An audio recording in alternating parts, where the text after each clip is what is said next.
اعوذ باللہ من الشیطان الرجیم بسم اللہ الرحمن الرحیم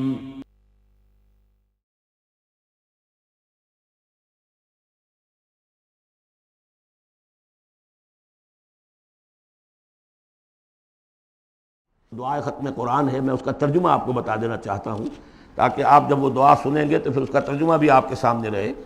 تو یہ اور بڑی اہمیت کے ساتھ اس دعا کو سمجھیے۔ اللہم آنس وحشتی فی قبری، اے اللہ میری قبر میں جو وحشت ہوگی تنہائی کی، اس وحشت کو دور کرنے کے لیے مجھے قرآن مجید کا انس عطا کر دے۔ اللہم ارحمنی بالقرآن العظیم وجعلہ لی اماما ونورا وہدی ورحمہ۔ لیکن اب جب موت قریب نظر آتی ہے اور قبر جو ہے وہ نظر آ رہی ہے تو معلوم ہوتا ہے کہ اہم ترین حصہ یہی ہے، اس دعا کا جو پہلا حصہ ہے، اللہم آنس وحشتی فی قبری، اس وحشت کو مانوس میرے لیے بنا دے، لیکن مانوس بنے گی قرآن کے ذریعے سے۔ وارحمنی بالقرآن العظیم، اور مجھ پر رحم فرمائیو اس قرآن عظیم کی بدولت۔ وَاجْعَلْهُ لِي إِمَامًا وَنُورًا وَهُدًى وَرَحْمَةً، اور اس دنیا میں پروردگار اس قرآن کو میرے لیے امام بنا دے، میں اس کی پیروی کروں۔ لیکن یہ الفاظ کہتے ہوئے اپنے دل کو دیکھنا ہوگا کہ خود اپنا ارادہ ہے یا نہیں۔ عزم ہو کہ ہاں اب قرآن کو اپنا امام بنانا ہے، اس کے پیچھے چلنا ہے، تب تو اللہ تعالیٰ سے دعا کرتے ہوئے بھی انسان جو ہے پھر اسے سجتی ہے یہ دعا۔ اور ایسا کوئی شعوری فیصلہ ہے ہی نہیں تو پھر یہ ایک روٹین ہے، بس آپ نے ایک الفاظ ہے جو زبان سے کہہ دیے ہیں، ذالک قولہم بافواہہم، اپنے منہ سے نکلنے والی باتیں اور کچھ نہیں۔ وجعلہ لی اماما ونورا، نور بنا دے، وہدی، ہدایت بنا دے، اور رحمت بنا دے۔ اللہم ذکرنی منہ ما نسیت، اے اللہ مجھے یاد کرا دے اس میں سے جو میں بھول جاؤں۔ وعلمنی منہ ما جہلت، اور جس چیز کو میں اس میں سے جانتا نہیں ہوں، اور ہم تو سب سے جاہل ہیں، کتنے فیصد لوگ ہیں جو جانتے ہیں قرآن میں ہے کیا۔ لیکن بہرحال دعا مانگیے کہ اللہ تعالیٰ ہمت دے، آپ قرآن سیکھیں، قرآن سیکھنے کے لیے عربی سیکھیں۔ علمنی منہ ما جہلت، لیکن یہ بھی اگر آپ کا اپنا ارادہ نہیں ہے کہ سیکھنا ہے تو اللہ تعالیٰ زبردستی تو آپ کے دل میں آ کے قرآن کا علم نہیں ڈال دے گا۔ قرآن کا علم تو بڑی قیمتی شے ہے، دنیا کا کوئی فن ہو، کوئی معمولی سا کوئی فن ہے، وہ بھی سیکھنا پڑتا ہے، محنت کرنی پڑتی ہے۔ جیسا کہ حضرت علی نے فرمایا، بڑے اونچے اشعار ہیں، یغوث البحر من طلب اللآلی، جو شخص بھی موتیوں کا طلبگار ہوتا ہے اسے سمندر میں غوطہ زنی کرنی پڑتی ہے۔ ومن طلب العلا سہر اللیالی، جو کسی بلند مقام تک پہنچنا چاہتا ہے زندگی میں وہ راتوں کو جاگتا ہے، محنت کرتا ہے، پڑھتا ہے، جو بھی مشقت کرتا ہے۔ ومن طلب العلا من غیر قد، اور جو کوئی بلندی کا طلبگار بن جائے بغیر کوشش کے، اضاع العمر فی طلب المحالی، پھر وہ اپنی عمر ضائع کر بیٹھتا ہے ایک محال چیز کی طلب میں۔ وہ تو ہونے والی بات نہیں ہے، یہ دنیا اللہ نے بنائی ہے کہ محنت کرو۔ تو یہ دعا مانگتے ہوئے علمنی منہ ما جہلت، تو اپنا ارادہ کریں پختگی کے ساتھ۔ فرمایا وعلمنی منہ ما جہلت وارزقنی تلاوتہ، اور مجھے اے اللہ ہمت دے، نصیب فرمائیے کہ میں اس کو پڑھتا رہا کروں، آنا اللیل و آنا النہار، رات کے اوقات میں بھی اور دن کے اوقات میں بھی۔ وَاجْعَلْهُ لِي حُجَّةٌ یا رب العالمین، اور اے تمام جہانوں کے پروردگار اس قرآن کو میرے حق میں دلیل بنا، میرے حق میں گواہ بنا، یعنی میرے خلاف نہ کر دیجو، اس لیے کہ حضور نے فرمایا ہے القرآن حجۃ لک او علیک، یہ قرآن یا تو دلیل ہے اور گواہ ہے تمہارے حق میں اور یا تمہارے خلاف۔ اگر قرآن کو پڑھو گے جیسے کہ پڑھنے کا حق ہے، سمجھو گے جیسے سمجھنے کا حق ہے، عمل کرو گے جیسے عمل کرنے کا حق ہے، اور اس کو دنیا تک پہنچاؤ گے جیسے کہ پہنچانے کا حق ہے، تو یہی قرآن تمہارا شافع بن کر کھڑا ہوگا، یہی تمہارے حق میں گواہی دے گا۔ اور جو کچھ ہم کر رہے ہیں اگر وہی ہم کرتے رہیں گے تو یہی قرآن سب سے بڑا ہمارے خلاف جو ہے استغاثہ لے کر آئے گا کہ اللہ یہ بدبخت کہتا تھا کہ یہ میں تیری کتاب ہوں، مجھے پڑھتا نہیں تھا، مانتا تھا میں تیرا کلام ہوں، سمجھتا نہیں تھا، یا سمجھتا بھی تھا عمل نہیں کرتا تھا۔ یہ سب سے بڑی دلیل ہمارے خلاف، القرآن حجۃ لک و علیک۔ اس قرآن حکیم کے ضمن میں ایک خاص دعا جو حضور سے منقول ہے، وہ دعا کیا ہے؟ اللہم انی عبدک، پروردگار میں تیرا بندہ ہوں، ابن عبد کا، میرا باپ بھی تیرا ادنا غلام تھا، وابن امت کا، میری ماں بھی تیری ادنا کنیز تھی، فی قبضت کا، میں تیرے قبضہ قدرت میں ہوں، ناصیتی بید کا، میری پیشانی تیرے ہاتھ میں ہے، ماضٍ فی حکم کا، میرے پورے وجود میں تیرا ہی حکم جاری و ساری ہے، عدل فی قضاء کا، اور میرے بارے میں جو فیصلہ تو کرے وہ عدل ہی پر مبنی ہوگا۔ اسألو کا، میں تجھ سے سوال کرتا ہوں، بکل اسم ہوا لک، ہر اس نام کے حوالے سے جو تیرا ہے، قرآن میں بار بار ہم نے پڑھا فدعوہ بہا، للہ الاسماء الحسنی فدعوہ بہا، اللہ کے ناموں کے حوالے سے دعا کیا کرو۔ اسألو کا بکل اسم ہوا لک کا، جو تیرے نام ہے، انزلتہ فی کتابک، جسے تو نے اپنی کسی کتاب میں نازل کیا، او علمتہ احدا من خلقک، یا تو نے اپنے مخلوق میں سے کسی کو سکھایا، اب استاثرت بہ فی مکنون الغیب عندک، یا اسے ابھی اپنے پاس اپنے غیب کے خزانے میں محفوظ رکھا ہوا ہے۔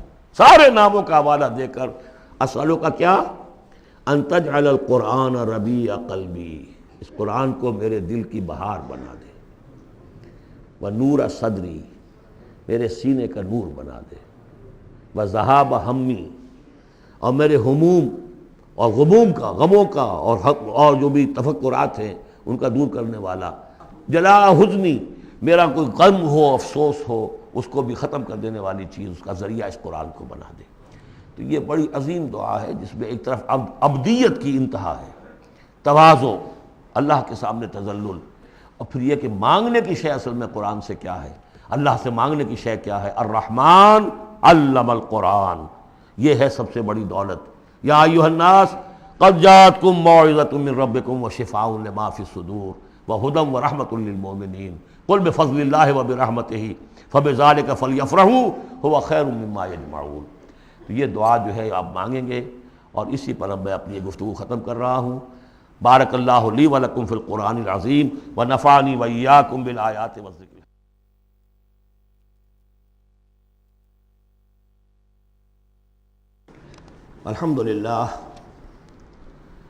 الحمدللہ وکفی والصلاة والسلام علی عبادہ الذین اصطفیٰ، خصوصاً علی افضلہم وخاتم النبیین محمد الامین وعلی آلہ وصحبہ اجمعین۔ اما بعد فقد قال اللہ تبارک وتعالی کما ورد فی سورۃ الانفال،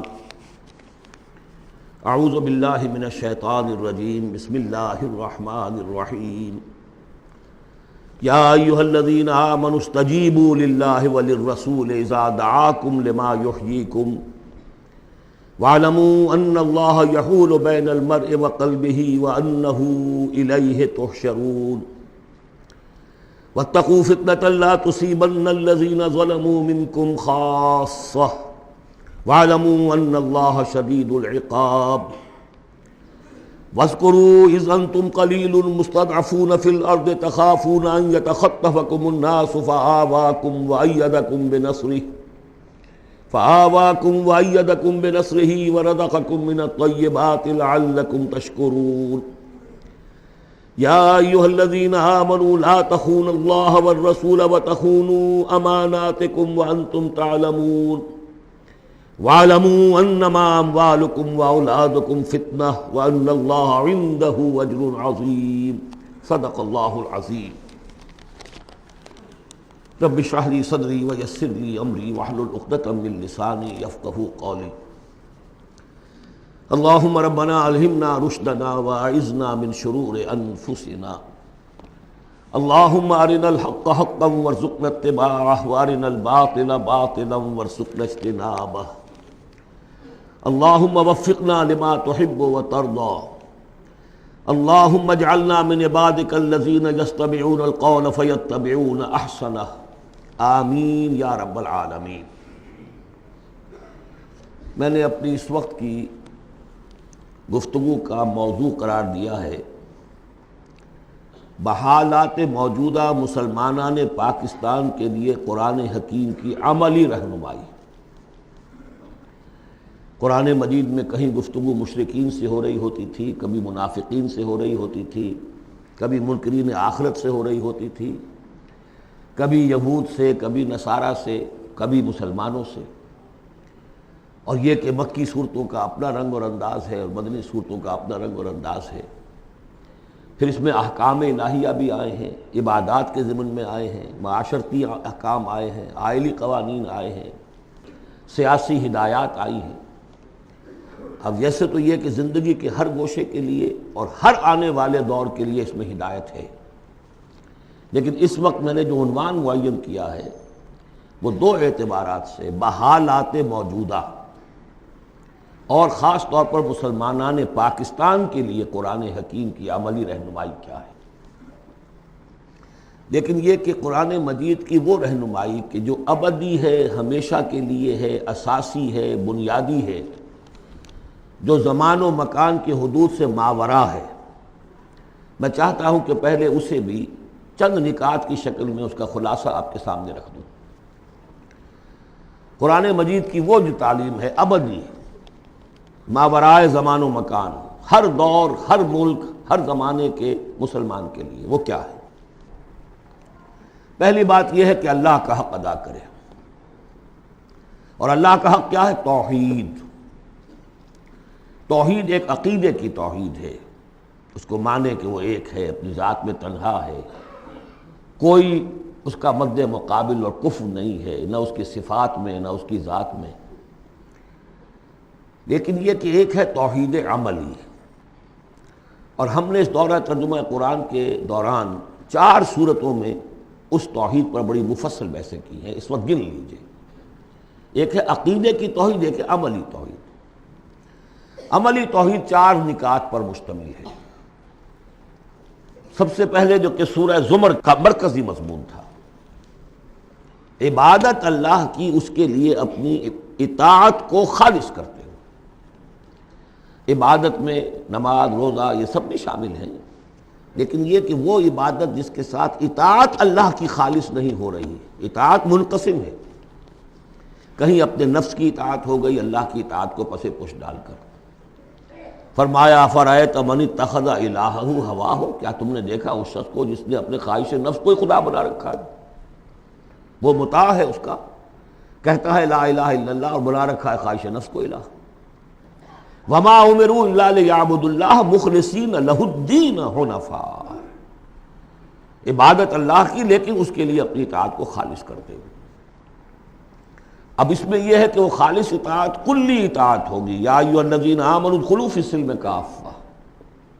اگر اللہ کی اطاعت کچھ حصے میں کی جائے زندگی کے، کچھ میں نہ کی جائے، گویا کہ آپ نے تقسیم کر لیا اطاعت کو، اس پر جو وعید آئی ہے افتؤمنون ببعض الکتاب وتکفرون ببعض فما جزاء من یفعل ذلک منکم الا خزی فی الحیاۃ الدنیا ویوم القیامۃ یردون الی اشد العذاب۔ کیا تم ہماری کتاب اور شریعت کے ایک حصے کو مانتے اور ایک کو نہیں مانتے؟ تو جو کوئی بھی یہ روش اختیار کرے گا دنیا کی زندگی میں، اس کا اس کے سوا کوئی اس کی سزا نہیں ہے کہ دنیا میں تو ذلیل و خوار کر دیے جائے اور قیامت کے دن شدید ترین عذاب میں جھونک دیے جائے۔ تو یہ عبادت ہوگی مخلصین لہ الدین۔ اسی کا ایک اور پہلو ہے دعا، الدعاء مخ العبادہ، الدعاء هو العبادہ۔ سورہ مومن کا مرکزی مضمون وہ تھا فادعوا اللہ مخلصین لہ الدین، دعا تو کرو لیکن تم اطاعت بھی خالص اس کی کرتے ہو کہ نہیں؟ اگر وفاداری تمہاری اللہ کے ساتھ پوری نہیں تو کس منہ سے دعا کر رہے ہو؟ وہ حدیث میں سنا چکا ہوں کہ ایک شخص حج کے لیے پہنچ گیا ہے اور وہ پہنچا ہوا ہے جبل رحمت پر اور ہاتھ اٹھا کے دعائیں مانگ رہا ہے، یا رب یا رب، وَأَنَّىٰ يُسْتَجَابُ لِذَٰلِكَ، اس کی دعا کیسے قبول ہو؟ وَمَطْعَمُهُ حَرَامٌ وَمَلْبَسُهُ حَرَامٌ وَغُذِّيَ بِالْحَرَام، اس کا کھایا ہوا حرام کا ہے، پہنا ہوا حرام کا ہے، اس کا جسم حرام کی آمدنی سے اور اس کے کھانے پینے سے بنا ہوا ہے۔ تو دعا مخ العبادہ هو العبادہ، لیکن دعا بھی وہی کہ جو مخلصین لہ الدین، اس حال میں کی جا رہی ہو کہ بندے نے یکسو ہو کر اپنی کل اطاعت کو اللہ کے لیے بنا دیا۔ اس سے اگلا قدم ہوتا ہے ان فرد سے ایک دوسرے فرد کو دعوت، اب اسی کے داعی بن کر کھڑے ہو جاؤ، اب لوگوں کو بھی اسی کی دعوت دو۔ وہ بھی اللہ کی بندگی کریں مخلصین لہ الدین، وہ بھی اللہ کو پکاریں مخلصین لہ الدین۔ ومن احسن قولا ممن دعا الی اللہ وعمل صالحا وقال اننی من المسلمین، یہ سورہ حامیم السجدہ کی مرکزی آیت ہے۔ چوتھا اور آخری مرحلہ یہ ہے کہ یہ کیسے ہوگی مخلصین لہ الدین کی پوزیشن، اگر جس ملک میں آپ رہ رہے ہیں وہاں قانون تو کسی اور کا چل رہا ہے، عدالتیں اس قانون پر فیصلے کر رہی ہیں، نظام جو ہے معاشی وہ کسی اور نظام پر چل رہا ہے، وہ سودی کاروبار ہو رہا ہے اور سودی لین دین ہو رہا ہے، پورا بزنس اس پر ہے، پوری انڈسٹری اسی پر ہے، پوری حکومت اس پر ہے، تو ہم بھی تو اسی کے فرد ہیں نا، شہری ہیں اسی ملک کے، اسی ریاست کے، اسی معاشرے میں رہتے ہیں۔ تو یہ مقصد تو اسی وقت پورا ہوگا جب کہ پورے نظام زندگی پر اللہ کی اطاعت کا سکہ قائم ہو جائے۔ اس کا نام ہے اقامت الدین۔ چنانچہ سورہ شورى پھر چوتھے نمبر پر جو آئی اس کا مرکزی مضمون کیا تھا؟ شرع لکم من الدین ما وصى به نوحا والذی اوحینا الیک وما وصینا به ابراہیم وموسیٰ وعیسیٰ ان اقیموا الدین ولا تتفرقوا فیہ۔ اس لیے کہ قرآن مجید تو کہتا ہے وَمَن لَّمْ يَحْكُم بِمَا أَنزَلَ اللَّهُ فَأُولَٰئِكَ هُمُ الْكَافِرُونَ۔ ہماری عدالتوں میں فیصلے اللہ کے قانون کے مطابق تو نہیں ہو رہے، تو فیصلے کرانے والے، فیصلے کرنے والے، فیصلے ماننے والے، فیصلے ایگزیکیوٹ کرنے والے، فیصلوں کی تنفیذ کرنے والے، وہ سب کیا ہوئے؟ وَمَن لَّمْ يَحْكُم بِمَا أَنزَلَ اللَّهُ فَأُولَٰئِكَ هُمُ الظَّالِمُونَ، وہی تو مشرک ہیں۔ وَمَن لَّمْ يَحْكُم بِمَا أَنزَلَ اللَّهُ فَأُولَٰئِكَ هُمُ الْفَاسِقُونَ، وہی تو باغی ہیں ہمارے۔ تو مطلب یہ ہے کہ اس صورتحال سے نکلنے کی صرف ایک شکل ہے، دین کو قائم کرنے کی جد و جہد ہمہ تن ہمہ وقت، اس نظام باطل کو ریکنسائل نہ کیا جائے اس سے ذہناً قلباً۔ live under it if you have to live it but under protest۔ اگر کوئی اور راستہ نہیں ہے under protest رہے کہ میں نے اس نظام کو قبول نہیں کیا، میں اسے تسلیم نہیں کرتا، میں اس سے استفادہ کروں گا جو کم سے کم ہے میرے بقا کے لیے، اور اپنی ساری توانائی، اپنی ساری قوت، اپنی ساری طاقت، اپنی ساری صلاحیت، اپنے سارے وسائل اور ذرائع اس نظام کو بے خبن سے اکھیڑ کر اس کی جگہ پر اللہ کا دیا ہوا نظام قائم کرنے کے لیے وقف کر دوں۔ اس کے علاوہ کوئی شکل نہیں ہے۔ اسی کے نام ہے تکبیر رب، رب کو بڑا کرو وَرَبَّكَ فَكَبِّرْ۔ اسی کا مطلب ہے، اسی لیے حضور بھیجے گئے، هو الذی ارسل رسولہ بالہدی ودین الحق لیظہرہ علی الدین کلہ۔ اسی کے لیے آیا قاتلوہم حتی لا تکون فتنۃ ویکون الدین کلہ للہ۔ یہ تمام اصطلاحات ہیں، عباراتنا شتیٰ وحسنک واحد، مطلب کیا ہے؟ دین کو قائم کرو، دین کے مکمل نظام کو برپا کرو تاکہ زندگی اپنے تمام ایسپیکٹس، اپنے تمام پہلوؤں سمیت انفرادی اور اجتماعی زندگی کے تمام گوشے اللہ کی اطاعت کے اندر آ جائیں۔ اس کے بغیر اللہ کا حق ادا نہیں ہو سکتا۔ پہلا کام ہے اللہ کا حق ادا کرنا، اسی لیے فرمایا وما خلقت الجن والانس الا لیعبدون، لیکن اس عبادت کے یہ لوازم ہیں، فاعبدوہ مخلصین لہ الدین، فادعوہ مخلصین لہ الدین۔ اسی کی دعوت دوسروں کو دو، ادعو الی سبیل ربک بالحکمۃ والموعظۃ الحسنۃ وجادلہم باللتی احسن، اور اللہ کے دین کو بتمام و کمال قائم کرنے کے لیے تن من دھن لگا دو۔ اب آئیے اللہ کے بعد دوسرا حق ہم پر ہے رسول کا صلی اللہ علیہ وسلم، جن کی بدولت ہمیں یہ ہدایت نصیب ہوئی، ہمارے ماں باپ کو ان کے ماں باپ سے ملی، ان کو ان کے ماں باپ سے ملی۔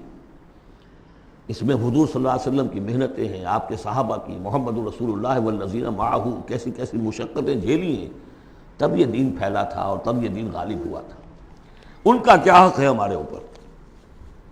ویسے میں ساری حقوق تو یہاں بیان نہیں کر سکتا، لیکن ایک بات جان لیجئے کہ چونکہ محمد صلی اللہ علیہ وسلم بھیجے گئے تمام دنیا کے لیے اور قیامت تک کے لیے انسانوں کے لیے رسول، 5 مرتبہ آیا ہے، جن میں سب سے نمایاں آیت یہ 2 آیتیں تو اکثر لوگوں کو یاد ہوں گی، وما ارسلناک الا رحمۃ للعالمین وما ارسلناک الا کافۃ للناس بشیرا ونذیرا۔ اب نبی صلی اللہ علیہ وسلم نے بنفس نفیس اپنی رسالت کے فرائض ملک عرب اور قوم عرب کی حد تک تو پورے کر دیے، باقی دنیا کے لیے اس وقت بھی اور آنے والے ہر انسان کے لیے یہ فریضہ رسالت امت کے کندھے پر ڈال گئے۔ جبکہ آخری حج میں گواہی لے کر الا هل بلغت، اور جواب مل گیا انا نشهد انک قد بلغت وادیت ونصحت، اور اس کے بعد آپ نے فرمایا اب یہ بوجھ میرے کندھے سے تمہارے کندھے پر آ گیا۔ تو اگر ہم امتی ہیں تو مقروض ہیں محمد کے صلی اللہ علیہ وسلم۔ اگر یہ خواہش ہے کہ ان کی شفاعت ملے تو ان کا حق ادا کرنا ہوگا۔ وَكَذَلِكَ جَعَلْنَاكُمْ أُمَّةً وَسَطًا لِتَكُونُوا شُهَدَاءَ عَلَى النَّاسِ وَيَكُونَ الرَّسُولُ عَلَيْكُمْ شَهِيدًا۔ اس کے کم سے کم دو تقاضے ہیں۔ پہلا تقاضا تو ایک قرآن کی تبلیغ کر دینا ایک ایک فرد نوع بشر کو اس امت کے ذمے ہے۔ اگر قرآن پہنچایا نہیں تو محمد کی رسالت کا پیغام ان تک نہیں پہنچا،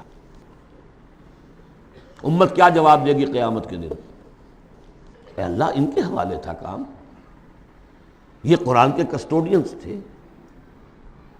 حضور نے فرمایا تھا فَلْيُبَلِّغِ شَاهِدُ الْغَائِبَ، میں تمہیں قرآن دے کر جا رہا ہوں، قَدْ تَرَكْتُ فِيكُم مَّا إِنْ اعْتَصَمْتُم بِهِ لَن تَضِلُّوا أَبَدًا، اب پہنچاؤ اسے۔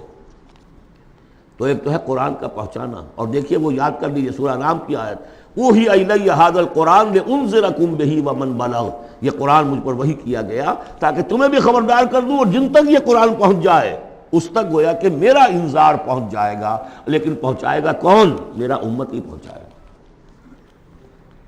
نمبر دو، یہ جو پہنچانے کا اور یہ جو حضور کا قرض ہم پر ہے، ہمارے کندھے پر، اجتماعی سطح پر اس کا کم سے کم تقاضا یہ ہے کہ دنیا کے کسی ایک سائزیبل ملک میں وہ پورا نظام قائم کر کے دکھا دیا جائے عملاً، تاکہ دنیا دیکھ لے کہ یہ کوئی یوٹوپیا نہیں ہے، یہ خیالی جنت نہیں ہے، دیکھ لے کہ اس کی برکات کیا ہیں، دیکھ لے کہ کس طرح کا معاشرہ وجود میں آتا ہے، کیسا معاشی انصاف ہوتا ہے، کیسی حریت کا جو ہے یہاں پر مظاہرہ ہے، مادر پدر آزادی نہیں لیکن حریت ہے، وہ کمیونزم والی مساوات نہیں لیکن سب کی تمام بنیادی ضرورتوں کی کفالت کی ذمہ داری ہے۔ حضرت عمر نے فرمایا کہ اگر کوئی کتا بھی بھوکا مر گیا دجلہ و فرات کے کنارے تو عمر ذمہ دار ہوگا۔ وہ ساری خوبیاں جن کے لیے کہ انسان دوڑ رہا ہے، بھاگ رہا ہے، کبھی مشرق، کبھی مغرب، کبھی فرینچ ریولوشن، کبھی بولشوک ریولوشن، یہ سب کاہے کے لیے؟ In search of a just social order, ظلم سے، ایکسپلائٹیشن سے بچ کر کسی طریقے سے کوئی نظام ایسا ہو کہ جس میں عدل ہو، انصاف ہو، ایکویٹیبل ڈسٹریبیوشن آف ویلتھ ہو۔ جب تک ہم اس کو قائم کر کے نہیں دکھا دیں گے ہم یہ نہیں کہہ سکیں گے کہ ہم نے اللہ کے نبی کا حق ادا کر دیا۔ دنیا کہے گی یہ کہتے ضرور ہے ہمارے پاس اعلیٰ نظام ہے، اگر واقعتاً سمجھتے تو قائم نہ کرتے اپنے ہم، تو ہماری کیفیت جو ہے وہ ہمارے اس قول کی نفی کر دے گی۔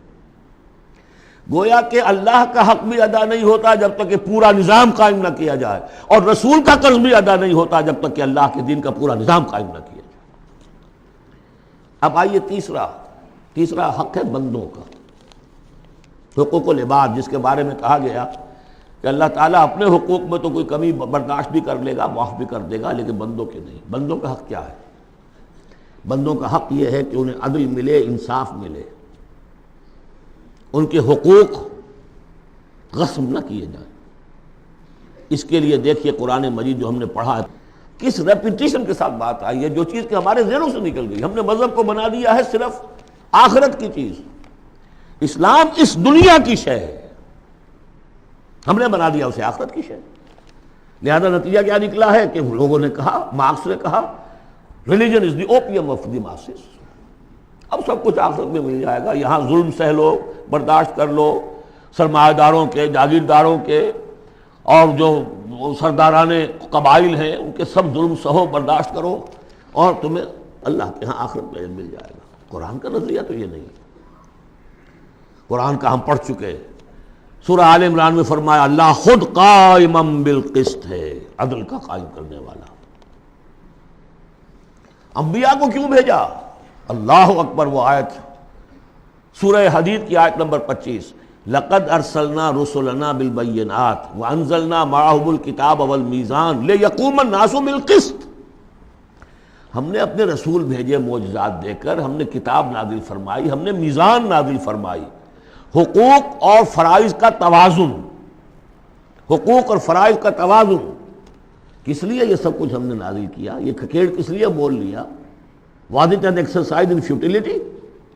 لیقوم الناس بالقسط، تاکہ لوگ عدل پر قائم ہوں۔ اور ہم نے لوہا بھی اتارا ہے جس میں جنگ کی صلاحیت ہے، جو لوگ ظلم چھوڑنے پر آمادہ نہ ہو، لوہے کی طاقت سے ان کے سر کچھ مل جائے، تاکہ اللہ دیکھ لے کہ میرے کون سے بندے ہیں جو میرے وفادار ہیں، میرے نظام عدل قسط کو قائم کرنے کے لیے تن من دھن لگاتے ہیں، جانے دینے کو تیار ہیں۔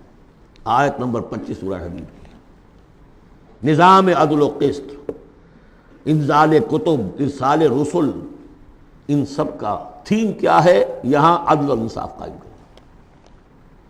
حضور سے کہہ دیا گیا، یہ سورہ شورا کی آیت یاد کر دیجیے، آیت نمبر 15، کہہ دیجیے وَأُمِرْتُ لِأَعْدِلَ بَيْنَكُمْ، دیکھو میں تمہارے مابین عدل قائم کرنے آیا ہوں۔ مسلمانوں سے کہا گیا سورہ نساء میں، یا ایھا الذین آمنوا کونوا قوامین بالقسط شہداء للہ، اہل ایمان عدل کو، قسط کو قائم کرنے والے بن کر کھڑے ہو جاؤ پوری طاقت کے ساتھ، اور اللہ کی گواہی دو، اس لیے کہ اللہ جو ہے وہ خود قائم بالقسط ہے، اس کی گواہی اسی طرح ہوگی کہ تم اس کے نظام عدل و قسط کو قائم کرو۔ یہی مضمون پھر دہرا کر سورہ مائدہ میں آ گیا، یا ایھا الذین آمنوا کونوا قوامین للہ شہداء بالقسط، کھڑے ہو جاؤ اللہ کے لیے۔ لیکن اللہ کے لیے کھڑا ہونا کیا ہے؟ اللہ کو کھانا دینا ہے، روٹی دینی ہے، کیا دینا ہے؟ اللہ کے لیے کھڑے ہو جانے کا مطلب ہے اس کے دیے ہوئے نظام عدل و قسط کو قائم کرو۔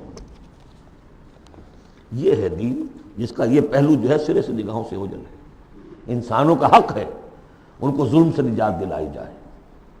حضور کی اپنی شان تھی، یضع عنہم اسرہم والاغلال اللاتی کانت علیہم، آ کے آپ نے دنیا کو وہ جو طوق ان کے گردنوں میں پڑے ہوئے تھے، بادشاہوں کی غلامی کے طوق، ان سے نجات دلائی ہے، سرمایہ داروں کی غلامی کے طوق، اس سے نجات دلائی ہے، سود کی جڑ کاٹ کر سرمایہ داری کی جڑ کاٹ دی، اور بادشاہت کی جڑ کاٹ کر برابر، تم سب کے سب برابر ہو، بادشاہ صرف ایک وہ ہے، سروری زیبا فقط اس ذات بے ہمتا کو ہے، حکمراں ہے ایک وہی باقی بتانے آدری، یا ایھا الناس کونوا عباد اللہ اخوانا، سب کے سب اللہ کے بندے بن جاؤ، تم میں سے کوئی آقا نہیں ہے، سب کے سب بندے بن جاؤ، آپس میں بھائی بھائی بن جاؤ۔ اور اس کی آخری بات آپ کو بتاؤں گا، سعد بن ابی وقاص رضی اللہ تعالیٰ عنہ، جب مسلمانوں نے حملہ کیا ایران پر، تو رستم سپہ سالار افواج جو تھا ایران کا، اس نے یہ سوال کروایا کہ آپ ہم پر کیوں چڑھ دوڑے ہیں؟ پہلے بھی آپ عرب لوگ تھے، بدوی بدو لوگ تھے، کبھی کبھی لوٹ مار کر کے لے جایا کرتے تھے، آتے تھے لوٹ مار کیا اور چلے گئے، یہ اس دفعہ ہماری جان نہیں چھوڑ رہے ہو، کیا وجہ ہے؟ سعد ابن ابی وقاص رضی اللہ تعالیٰ عنہ غالباً رشتے میں حضور کے ماموں لگتے ہیں، اور صحابی اتنے درجے کے ہیں، عشرہ مبشرہ میں سے ہیں، اور ایک ہی صحابی ہے حضور کا جس کے لیے حضور نے کہا ہے کہ تم پر میرے ماں باپ قربان۔ غزوہ احد میں جب حضور پر نرغہ ہوا ہے اور ہر طرف سے دشمن نے حملہ کیا ہے، یہ 7 تیر چلا رہے تھے اور روک رہے تھے دشمنوں کو، اس وقت حضور نے فرمایا ہے 7 تیر چلائے جاؤ، تم پر میرے ماں باپ قربان۔ یہ شان ہے ان کی۔ ان کا جواب یہ تھا کہ اس مرتبہ ہم خود نہیں آئے، لوٹ مار کرنے نہیں آئے، انا قد ارسلنا، اب تو ہمیں بھیجا گیا، we are on a mission, اللہ نے بھیجا اپنے رسول کو، اللہ کے رسول نے بھیجا ہمیں۔ And what's the mission?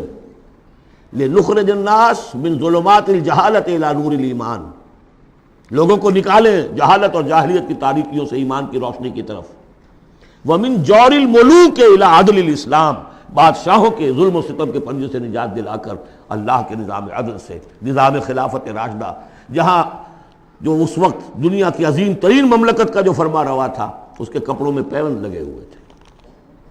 Iran سے سفیر آیا تھا دیکھنے کے لیے، اور مدینے میں پوچھا تھا حضرت عمر کے زمانہ خلافت میں، اینا ملککم، تمہارا بادشاہ کہاں ہوتا ہے؟ جواب ملا تھا لیس لنا ملک، ہمارا کوئی بادشاہ نہیں ہے، بل لنا امیر، ہمارا ایک امیر ہے۔ کہاں ہے بھائی؟ کوئی محل نظر نہیں آیا ہمیں، کہاں رہتا ہے؟ وہ گیا ہے، محل وحل تو کوئی ہے ہی نہیں، وہ گیا ہے، کچھ اونٹ جو تھے گم ہو گئے تھے بیت المال کے، بہت تلاش کیا نہیں ملے، تلاش کرنے گیا۔ وہ نظام، کوئی وجہ تھی کہ گاندھی نے 1937 میں کہا تھا، جب پہلی مرتبہ پروونشل الیکشنز ہوئے ہیں ہندوستان میں، اور فرسٹ انسٹالمنٹ دی ہے انگریزوں نے سیلف رول کی انڈینز کو، اور تقریباً پورے ہندوستان میں کانگریس کی وزارتیں بنی ہیں۔ ہریجن میں جو اس نے مقالہ لکھا تھا کہ میں آپ لوگوں کے سامنے ابو بکر اور عمر کی مثال پیش کرتا ہوں، فالو دیم۔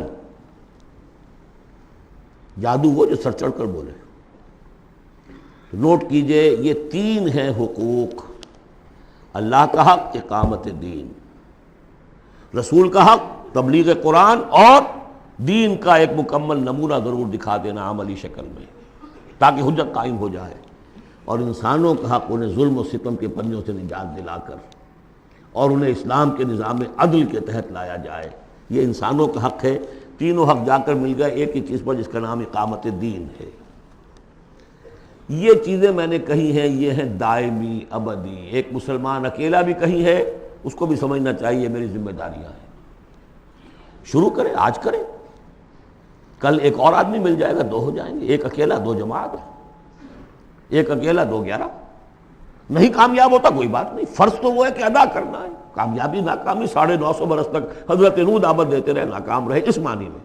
ویسے تو کامیاب وہی ہوئے، باقی قوم جو ہے ہلاک ہو گئی، لیکن اس معنی میں تو ناکام رہے، کوئی پرواہ نہیں۔ اب میں چاہتا ہوں کہ اب پاکستان کے خاص کانٹیکسٹ میں آ کر بات کروں۔ پہلی بات تو یہ سمجھیے، اپنی خودی پہچان ہو غافل افغان۔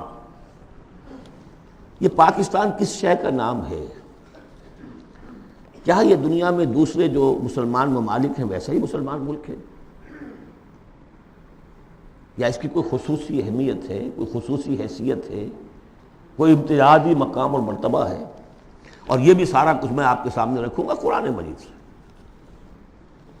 میں نے اس آیت کے حوالے سے سب سے پہلی بات یہ ہے کہ قیام پاکستان کا اصل جذبہ محرکہ کیا تھا، میں یہ اس سورہ مبارکہ کی آیت نمبر 26 کے حوالے سے بیان کر چکا ہوں۔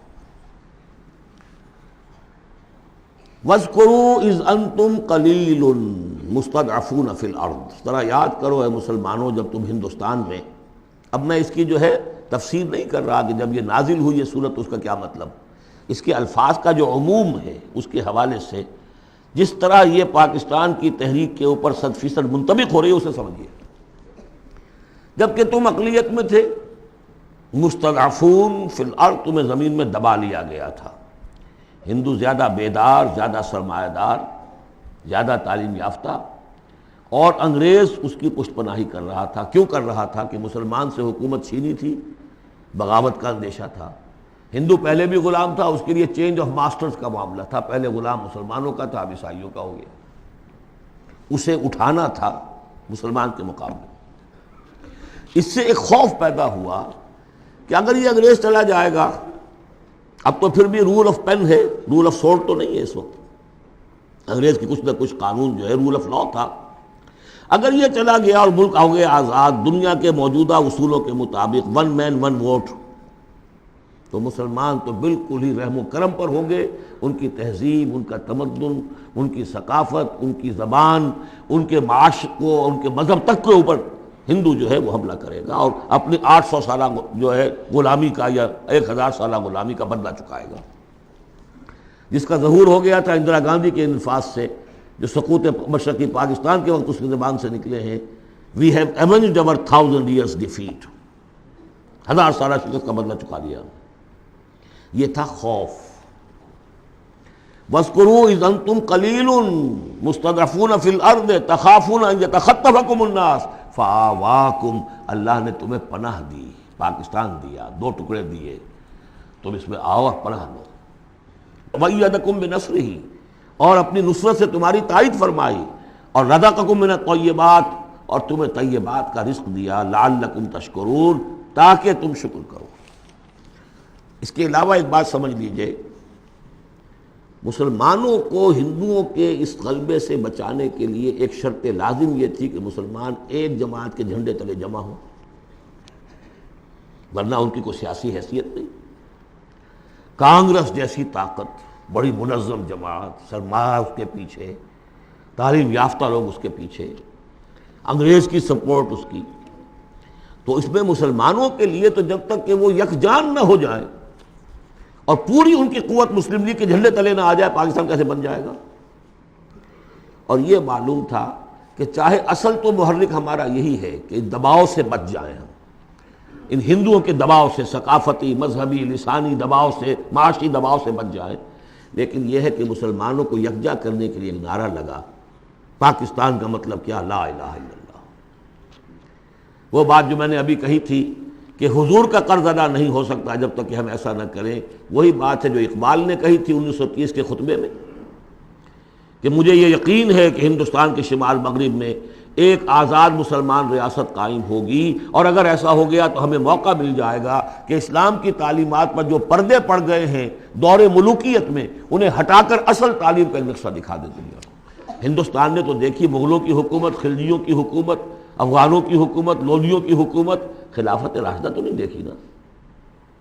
ہم چاہتے ہیں پاکستان میں وہ نظام قائم کریں، یہی قائد اعظم نے کہا تھا۔ پاکستان اس لیے چاہتے ہیں کہ اسلام کے اصول حریت و اخوت و مساوات کی ایک عملی نمونہ دنیا کے سامنے پیش کریں۔ اور پھر جو دعائیں مانگی گئی تھی، بہت سے جو میری عمر سے کم عمر کے لوگ ہیں انہیں تو بہرحال یاد نہیں ہو سکتا، لیکن میری عمر کے لوگ یا مجھ سے بڑوں کو تو یاد ہے، ہم نے نعرے لگائے، دعائیں مانگی گڑ گڑا کر، اور وہ دعائیں یہ تھی کہ اے اللہ تو ہمیں یہ ملک دے دے، ہم تیرے دین کا بول بالا کریں گے۔ 52 برس پاکستان کے ہو گئے، اس میں کتنا اسلام ہم نے نافذ کیا؟ کہاں ہے وہ اصول حریت و اخوت و مساوات؟ وہی سودی نظام، وہی جاگیرداری نظام، خواجہ از خون رگے مزدور سازد لال ناب، از جفائے دہ خدایاں کشت دہ کانا خراب، انقلاب ہے انقلاب۔ یہ اقبال کہتا ہوا مر گیا۔ سرمایہ دار نے مزدور کے رگوں سے سرخ خون کشید کر کے شراب بنائی ہے جسے وہ شام کو بیٹھ کر پیتا ہے، اور زمیندار اور جاگیردار وہ کسانوں کی جو محنت کا اور خون پسینے کی کمائی اسے عیش کرتے۔ انقلاب انقلاب، لیکن وہ 52 برس ہو گئے، انقلاب تو نہیں آئے، وہی نظام۔ گویا کہ ہم نے اللہ سے ایک بدعہدی کی، اس بدعہدی کی سزا کیا ہے؟ نفاق ہم پر مسلط کر دیا گیا۔ سورہ توبہ کی 3 آیات منافقین کی خاص قسم بیان فرمائی، وَمِنْهُمْ مَنْ عَاهَدَ اللَّهُ، جنہوں نے اللہ سے عہد کیا تھا، لَئِنْ آتَانَا مِنْ فَضْلِهِ، اگر اللہ ہمیں فضل سے نواز دے گا، غنی کر دے گا، لَنَصَّدَّقَنَّ وَلَنَكُونَنَّ مِنَ الصَّالِحِينَ، خوب صدقہ خیرات کریں گے، بالکل نیک ہو جائیں گے۔ لیکن جب اللہ تعالیٰ نے انہیں نواز دیا، تم کیا کیا؟ بخلوا بہ، پھر انہوں نے بخل سے کام لیا، وتولوا، پیٹھ موڑ لی، وہم موردون، اعراض کیا۔ نتیجہ کیا نکلا؟ فَعَاقَبَهُمْ نِفَاقًا فِي قُلُوبِهِمْ، اللہ نے ان کے دلوں میں نفاق ڈال دیا۔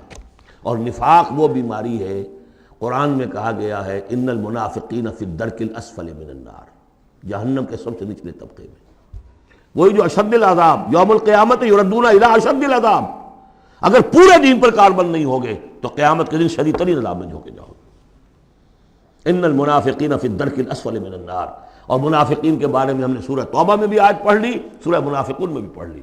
ان کے لیے اے نبی آپ 70 مرتبہ بھی استغفار کریں گے تو میں معاف نہیں کروں گا۔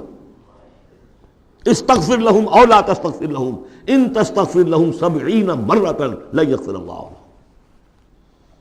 اس نفاق کی 3 شکلیں ہیں۔ نفاق باہمی، وہ ایک قوم ایک نہیں رہی، اب ڈھونڈ اب اس کو چراغ رخ زیبا لے کر، اب وہ قومیتوں میں تحلیل ہو گئی، عصبیتیں، ایتھنک، لنگوسٹک، پروونشل،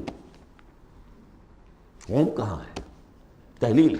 نفاق باہمی، ایک نفاق کردار، جو حضور نے فرمایا کہ 3 نشانیاں ہیں منافق کی، اگر تینوں چیزیں ہوں تو وہ کٹر منافق ہے، خواہ نماز پڑھتا ہو، روزہ رکھتا ہو اور اپنے آپ کو مسلمان سمجھتا ہو۔ بخاری کی اور مسلم کی روایت ہے، جب بولے جھوٹ بولے، جب وعدہ کرے خلاف ورزی کرے، اور جب کہیں امین بنا دیا جائے۔ خواجہ از خون رگے مزدور سازد لال ناب، از جفائے دہ خدایاں کشت دہ کانا خراب، انقلاب ہے انقلاب۔ یہ اقبال کہتا ہوا مر گیا۔ سرمایہ دار نے مزدور کے رگوں سے سرخ خون کشید کر کے شراب بنائی ہے جسے وہ شام کو بیٹھ کر پیتا ہے، اور زمیندار اور جاگیردار وہ کسانوں کی جو محنت کا اور خون پسینے کی کمائی اسے عیش کرتے۔ انقلاب انقلاب۔ لیکن وہ 52 برس ہو گئے انقلاب تو نہیں آئے، وہی نظام۔ گویا کہ ہم نے اللہ سے ایک بدعہدی کی، اس بدعہدی کی سزا کیا ہے؟ نفاق ہم پر مسلط کر دیا گیا۔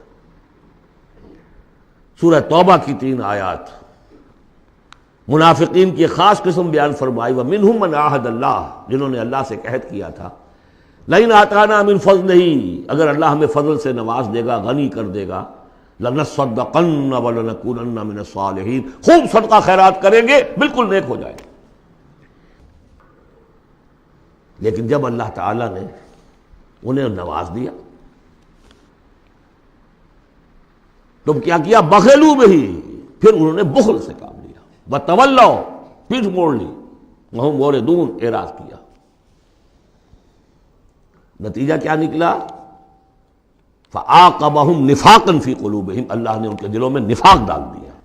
اور نفاق وہ بیماری ہے، قرآن میں کہا گیا ہے ان المنافقین فی الدرک الاسفل من النار، جہنم کے سب سے نچلے طبقے میں، وہی جو اشد العذاب، یوم القیامت یردون الی اشد العذاب، اگر پورے دین پر کاربند نہیں ہوگے تو قیامت کے دن شدید ترین عذاب میں جھونکے جاؤ گے۔ ان المنافقین فی الدرک الاسفل من النار، اور منافقین کے بارے میں ہم نے سورہ توبہ میں بھی آیت پڑھ لی، سورہ منافقون میں بھی پڑھ لی۔ ان کے لیے اے نبی آپ 70 مرتبہ بھی استغفار کریں گے تو میں معاف نہیں کروں گا۔ استغفر لهم او لا تستغفر لهم ان تستغفر لهم 70 مرة لن يغفر اللہ لهم۔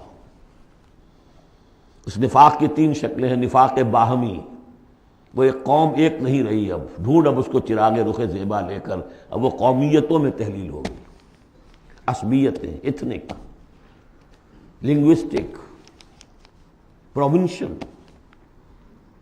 قوم کہاں ہے؟ تحلیل۔ نفاق باہمی، ایک نفاق کردار، جو حضور نے فرمایا کہ 3 نشانیاں ہیں منافق کی، اگر تینوں چیزیں ہوں تو وہ کٹر منافق ہے، خواہ نماز پڑھتا ہو، روزہ رکھتا ہو اور اپنے آپ کو مسلمان سمجھتا ہو۔ بخاری کی اور مسلم کی روایت ہے، جب بولے جھوٹ بولے، جب وعدہ کرے خلاف ورزی کرے، اور جب کہیں امین بنا دیا جائے تو خیانت کرے۔ اپنے معاشرے کو دیکھ لیجئے، میں تو یہ سمجھتا ہوں کہ جو جتنا بڑا ہے یہاں اتنا ہی بڑا جھوٹا، اتنا ہی بڑا وعدہ خلاف اور اتنا ہی بڑا خائن ہے۔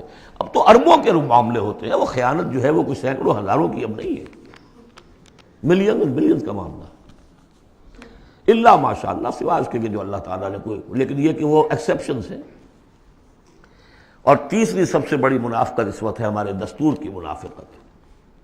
قرارداد مقاصد میں اللہ کی حاکمیت بھی ہے، اور اسی قرارداد مقاصد میں غیر اسلامی چیزیں بھی ہیں، اسی دستور کے اندر یہ دفعہ بھی موجود ہے۔ کوئی قانون سازی یہاں کتاب و سنت کے منافی نہیں کی جا سکتی، لیکن آپریٹو نہیں ہے۔ آپریٹو اس انداز میں ہوگی کہ آئیڈیالوجی کونسل بنا رکھی ہے، وہ دیکھتی رہے گی اور ہر سال رپورٹیں پیش کرتی رہے گی۔ رپورٹوں کا کیا حشر ہوگا، ان کی امپلیمنٹیشن گارنٹیڈ ہے یا نہیں، کوئی ذکر نہیں۔ فیڈرل سید کوڈ بنائی، 2 ہتھکڑیاں بھی پہنا دی، اس کو 2 بیڑیاں بھی پہنا دی۔ دستور پاکستان بھی تمہارے دائرے سے خارج، جو جوڈیشل لاز ہیں وہ بھی تمہارے دائرے سے خارج، فیملی لاز بھی تمہارے دائرے سے خارج، اور مالی قوانین بھی 10 سال کے لیے تمہارے دائرے سے خارج۔ اس سے بڑا مکر اور فریب اور اس سے بڑا جھوٹ اور اس سے بڑا دھوکہ کوئی نہیں ہو سکتا اسلام کے ساتھ۔ اب اس کی سزا جو ہے وہ بھگت رہے۔ نمبر 3، مذہبی دہشت گردی، کبھی سنی تھی اس نوعیت کی؟ کون کر رہے ہیں؟ چاہے وہ اعلی کار ہو باہر کے، ہیں تو یہاں کے، باہر والا آدمی کوئی آ کے نہیں کر رہا ہے تو یہاں کے اعلی کار بن گئے ہوں گے، وہ را کے ہوں، وہ موساد کے ہوں، کوئی بھی ہوں۔ لیکن یہ کہ اگر یہ مذہبی یہ تلخی نہ ہو تو یہ کور کیسے مل جائے انہیں؟ اس کے لیے آپ نوٹ کیجئے سورہ انعام کی آیت نمبر 65، اللہ نے اپنے 3 قسم کے عذاب گنوائے، جن میں بدترین عذاب یہ ہے۔ هو القادر، کہہ دیجئے اے نبی اللہ اس پر قادر ہے، ان یبعث علیکم عذابا من فوقکم، کوئی عذاب تمہارے سروں کے اوپر سے بھیج دے، او من تحت ارجلکم، تمہارے قدموں کے نیچے سے زمین پھٹ جائے، زلزلہ آ جائے، او یلبسکم شیعا، یا تمہیں گروہوں میں تقسیم کر دے، ویذیق بعضکم بعض بعض، ایک دوسرے کی طاقت کا مزہ چکھو۔ یہ 3rd type of punishment, divine punishment, جس کا ہم اس وقت شکار ہیں۔ 4تھے درجے میں معاشی اعتبار سے ملک تباہ ہو چکا ہے، دیوانہ ہو چکا ہے ملک۔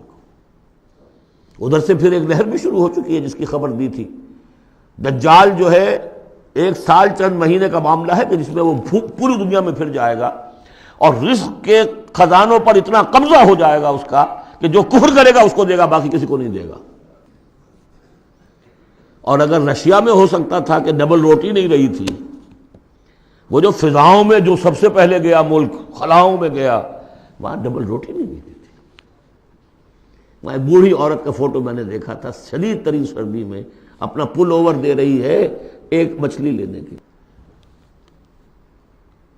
یہ حال ہوا اس ملک کا۔ ہمارا جو حال ہوگا اس کو اچھی طرح سمجھ لیجئے۔ یہ جو سورہ سبا کی آیت میں نے سنائی تھی، لقد کان لسبع فی مسکنہم آیہ، سبا قوم سبا میں بھی اللہ نے فرمایا ان کے وطن میں ہم نے ایک نشانی رکھی تھی، جنتان عن یمین و شمال، 2 جنتیں دی تھی ہم نے۔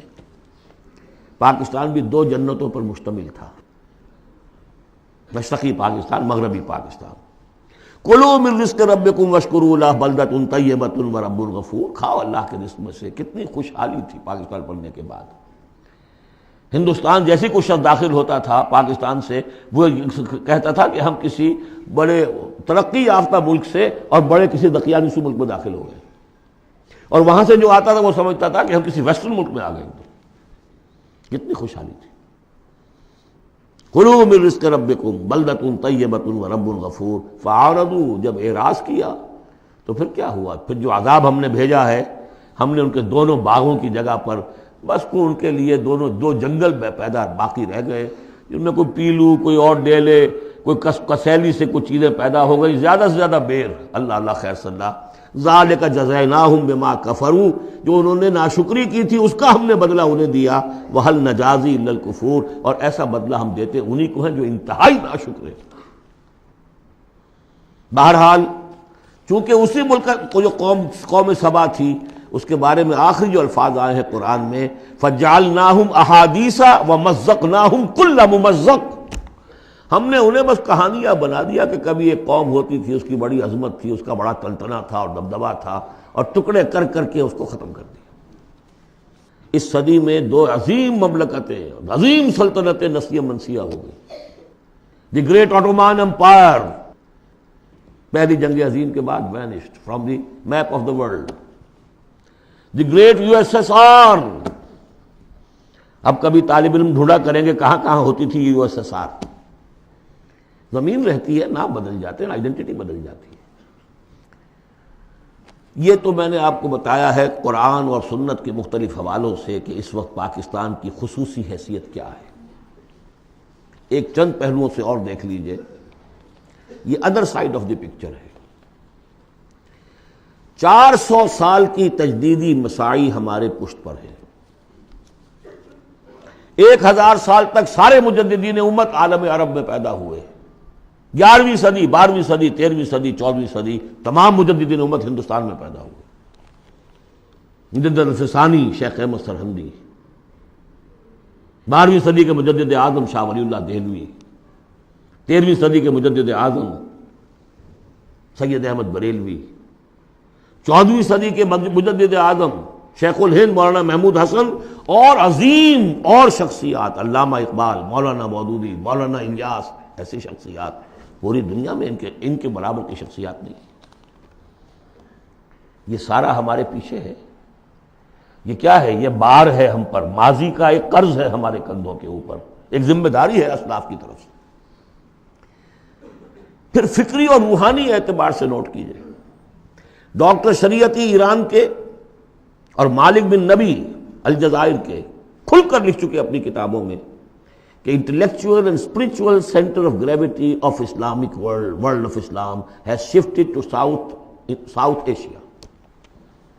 اقبال جیسا مفکر جو پیدا ہوا، آپ اندازہ کیجیے، ایک زمانے میں کبھی بغداد ہوتا تھا علم کا مرکز، پھر اسپین ہوا ہے علم کا مرکز، پھر شمالی افریقہ بنا ہے جہاں ابن خلدون جیسی شخصیتیں ابھری ہیں۔ اس کے بعد وہ کہتے ہیں کہ اب جو اسلام کا روحانی اور intellectual centre of gravity of this امہ has shifted to the South Asia. تیسری بات یہ کہ بھارتی مسلمانوں نے پاکستان بنانے کے لیے گویا کہ ایک طرح سے اپنا فرض کفایہ ادا کیا تھا. انہیں معلوم تھا کہ یہاں تو پاکستان نہیں بنے گا. انہوں نے کس لیے حصہ لیا؟ کہ وہ اسلام کا بول بالا کرنے کے لیے، یا کم سے کم کہ امت کا اکثر حصہ 2/3 تو بچ جائے اس سارے دباؤ سے کہ جو آ رہا تھا. تو اس حوالے سے ان کا بھی تو ذمہ داری کا بوجھ پھر ہمارے کندھوں پر ہے. وہ جو جھیل رہے ہیں آج، معاشی طور پر وہ پست ہیں، ملازمتیں انہیں نہیں ملتی ہیں، تعلیم گاہوں میں ان کو داخلے نہیں ملتے ہیں، ان کی زبان ختم کر دی گئی ہے. اب ہندی زبان میں ظاہر بات ہے کہ اب تو پھر بھی وہ ایک نسل، لیکن 2 نسلیں تو بیت گئیں کہ جو اس تعلیم کی، اس زبان کی وجہ سے وہ پیچھے رہ گئی. یہ سب کچھ ہوا، کیوں جھیلا انہوں نے؟ یہ جو ہم پہ گزری سو گزری مگر شب ہجراں، ہمارے اشک تیری عاقبت سوار چلے. تو جو کچھ بیت رہی ہے ان پر، جبکہ انہیں یہ سننے پڑتے تھے نعرے، مسلمان کے 2 استھان، پاکستان یا قبرستان، نکلو یہاں سے، تم یہاں ہو کیوں یہاں پر؟ اب تیسرا اسپیکٹ میں آپ کو بتانا چاہتا ہوں. کچھ پیشین گوئیاں ہیں نبی اکرم صلی اللہ علیہ وسلم کی. ان پیشین گوئیوں میں اس خطے کا بھی ایک رول ہے. میں تفصیل میں نہیں جا سکتا. پیشین گوئی ایک یہ ہے جو قرآن اس سے بھی ثابت ہے. 3 مرتبہ فرمایا کہ رسول کو ہم نے بھیجا ہے دین کے غلبے کے لیے، اور 5 دفعہ فرمایا کہ بھیجا ہے تمام انسانوں کے لیے. تو رسولوں کا مقصد، رسول صلی اللہ علیہ وسلم کی بعثت کا مقصد پورا ہو ہی نہیں سکتا جب تک کہ پورے عالم اسلامی پر دین جو ہے قائم نہ ہو جائے. بقول اقبال کے وقت فرصت ہے کہاں، کام ابھی باقی ہے، نور توحید کا امام ابھی باقی ہے. لیکن حضور نے خبر دی ہوگا. دنیا کے خاتمے سے پہلے کل روئے ارضی پر نظام خلافت علی منہاج النبوہ قائم ہوگا، اور اس کے قائم ہونے میں خراسان کا علاقہ اور عرب کے مشرق کے ممالک جو ہے وہ رول پلے کریں گے. ظاہر بات ہے کہ اس علاقے میں آ کر افغانستان خراسان ہے، اور خراسان کا ایک حصہ پاکستان کا بھی کے اندر بھی شامل ہے. یہاں سے فوجیں جائیں گی، اور یہ جو یروشلم ہمارے ہاتھ سے نکلا اسے بازیافت جو ہے یہ کریں گی. عربوں میں تو دم نہیں ہے. پہلے بھی عربوں سے چھینا تھا کروسیڈرز نے. 1099 عیسوی میں چھینا ہے یروشلم، اور لاکھوں مسلمانوں کو قتل کیا ہے کروسیڈرز نے. اور اس کے بعد 88 برس تک وہ ان کے قبضے میں رہا. عرب واپس نہیں لے سکے. کون لینے والا تھا؟ کرد خون، صلاح الدین ایوبی. اب پھر عربوں سے چھینا ہے انہوں نے. قوم بودی ہو چکی ہے، ان میں دم نہیں ہے. عیاشیوں نے اور دولت نے ان کو خالی کر دیا، کھوکھلا کر دیا. اب بھی کوئی لیں گے تو فرمایا کہ خراسان کی طرف سے جھنڈے آئیں گے، انہیں کوئی روک نہیں سکے گا جب تک کہ یہاں نہ پہنچ جائیں، اور یہاں ایلیا میں جا کر، یروشلم میں جا کر نصب نہ ہو جائیں. اس میں بھی ایک رول ہے پاکستان کا. میرے عرب کو آئی ٹھنڈی ہوا جہاں سے، میرا وطن وہی ہے، میرا وطن وہی ہے. میں نے 3 اسپیکٹ سے تو آپ کو جو ماورائے زمان و مکان فرائض ہیں ایک مسلمان کے، اللہ کے حقوق کے حوالے سے، رسول کے قرض کے حوالے سے، انسانوں کے حقوق کے حوالے سے بیان کیے. اور 3 ہی اعتبار سے پاکستان کا جو اسپیشل رول ہے. ایک تو یہ کہ جو ہماری جینیسس آف پاکستان ہے، اس کی بنیاد کیا تھی، قرآن میں اس کا بھی ذکر ہے. آج جس صورت سے ہم دو چار ہیں، منافقت کے 3 اسپیکٹس، قرآن میں اس کا بھی ذکر ہے. جو معاشی ہمارے ہاں بدحالی آ چکی ہے قرآن کا، اس کا بھی ذکر ہے جو سورہ سبا میں ہم نے دیکھ لیا. اور جو اندیشے ہیں، مزقناہم کل ممزق جعلناہم احادیث، کہ بس کہانیاں رہ جائیں گی، کبھی ایک ملک بنا تھا، قائم تھا. اس کا عین امکان موجود ہے، بلکہ بین الاقوامی ادارے تو اس کو کہتے ہیں کہ ہوگا، بڑی جلدی ہو جائے گا. پچھلے دنوں وہ رپورٹ شائع ہوئی تھی امریکہ کی فارن آفس کی رپورٹ، کہ اتنے سالوں کے بعد پاکستان نام سے کوئی ملک دنیا میں نہیں ہوگا. اب میں چاہتا ہوں ذرا پازیٹیو سائڈ دکھاؤں، ہمارے پاس کچھ ایسٹس بھی ہیں یا نہیں. پہلی بات یہ ہے کہ چاہے کتنا ہی متزلزل ہے، کچھ ہے، پاکستان کے دستور میں اسلام جتنا آ گیا ہے، اگرچہ اس کی تکمیل جو ہے بہت مشکل ہے، لیکن اتنے حصے کو بھی نکال دینا کسی کے مائی کے لال کے لیے ممکن نہیں ہے. قرارداد مقاصد آئی، اللہ کی حاکمیت کا اقرار ہے، گویا کہ نظام خلافت اصولاً دستوری طور پر پاکستان میں نافذ ہو چکا ہے.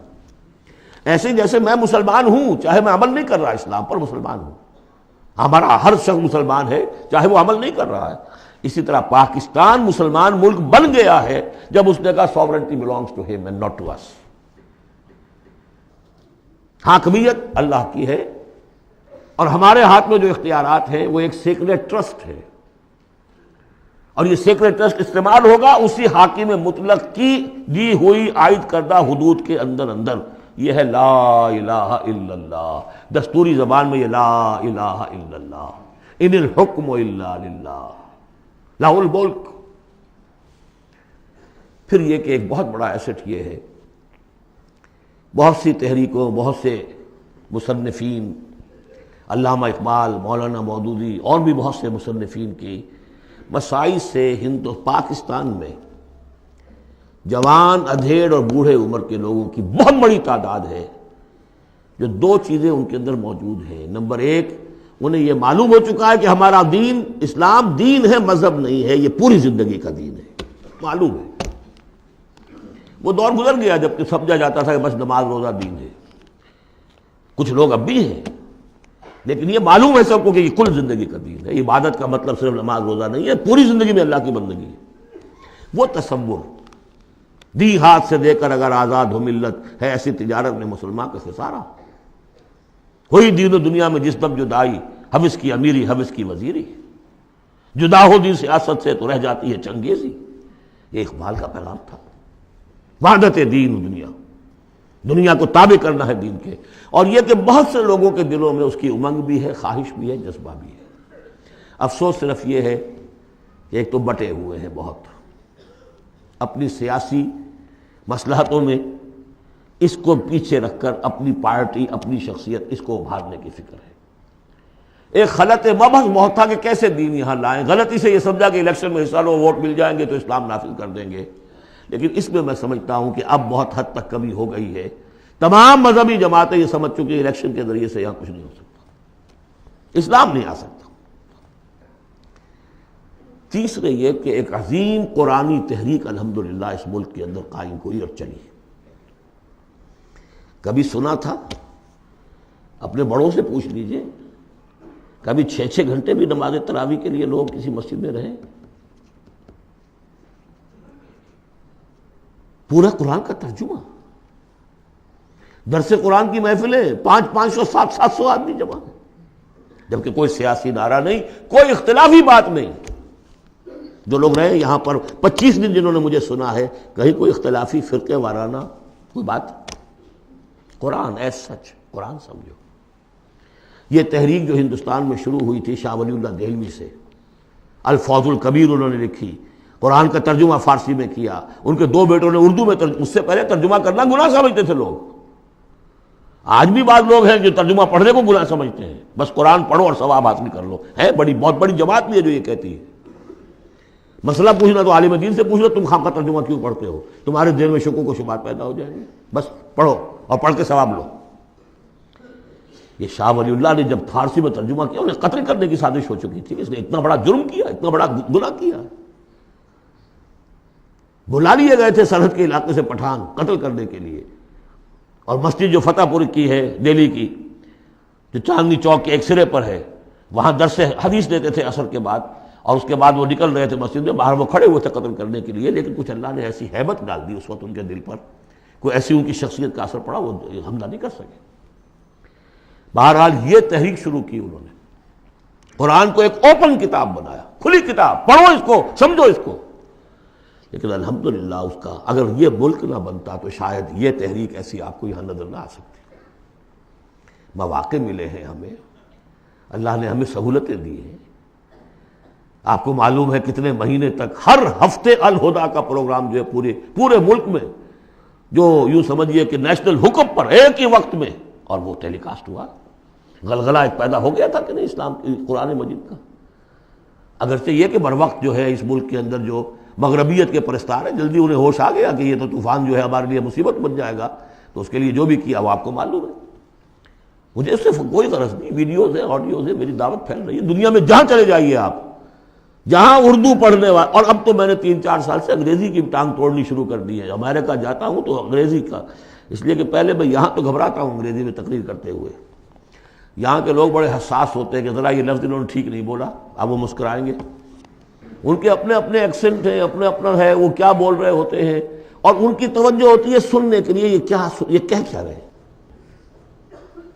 تو الحمدللہ کہ اب تو میں جاتا ہوں تو 1.5 مہینے میں ایک دفعہ پچھلی مرتبہ میری ایک تقریر اردو میں ہوئی ایک جگہ پر، باقی سب انگریزی میں، پورا یہ میسج انگریزی میں جا چکا ہے عربوں کو، لوکل وہاں کے افرو امریکنز کو، پھر وہاں سے ہو کر مختلف، وہ تو نرس سینٹر ہے امریکہ اس وقت، وہاں سے جہاں جہاں وہ چیز پہنچ رہی ہے۔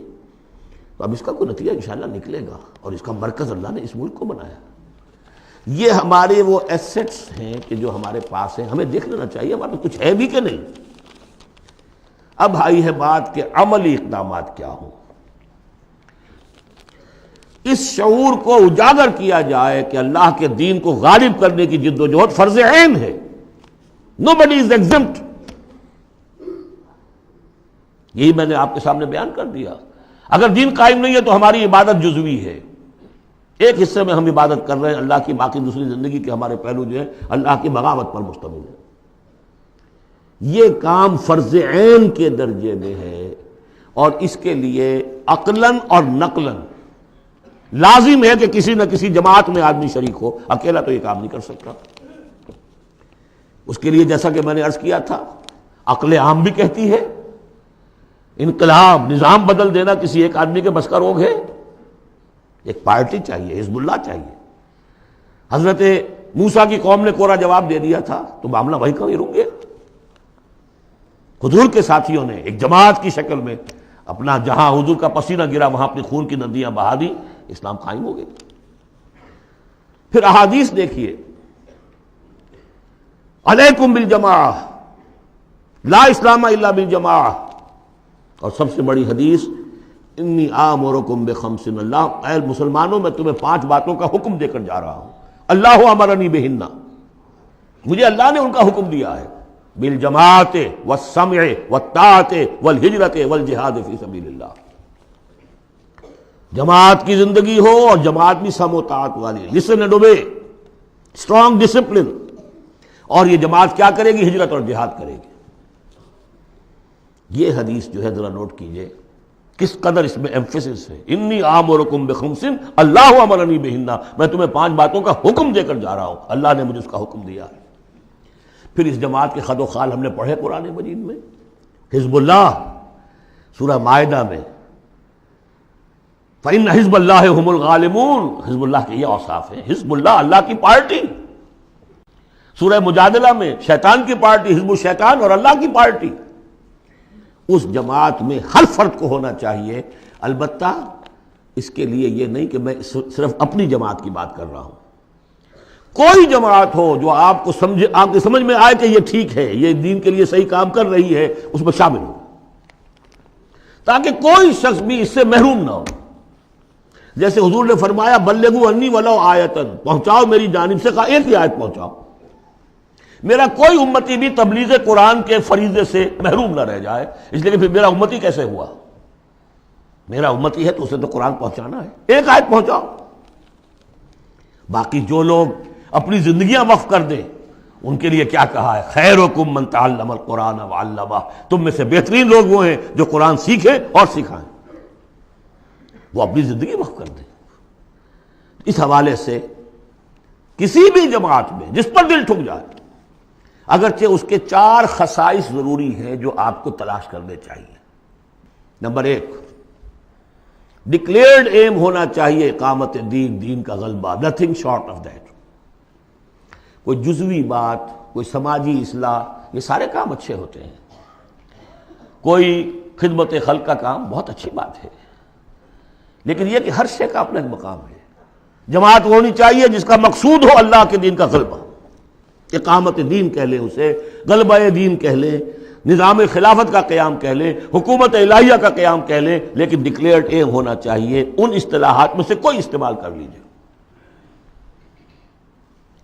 نمبر 2، وہ ڈسپلنڈ ہونی چاہیے، سم و طاعت، آمرکم بخمس اللہ امرنی بہن بالجماعت والسمع والطاعت، ہجوم نہیں، منظم، ایک امیر سے ان کا عہد ہو اطاعت کا۔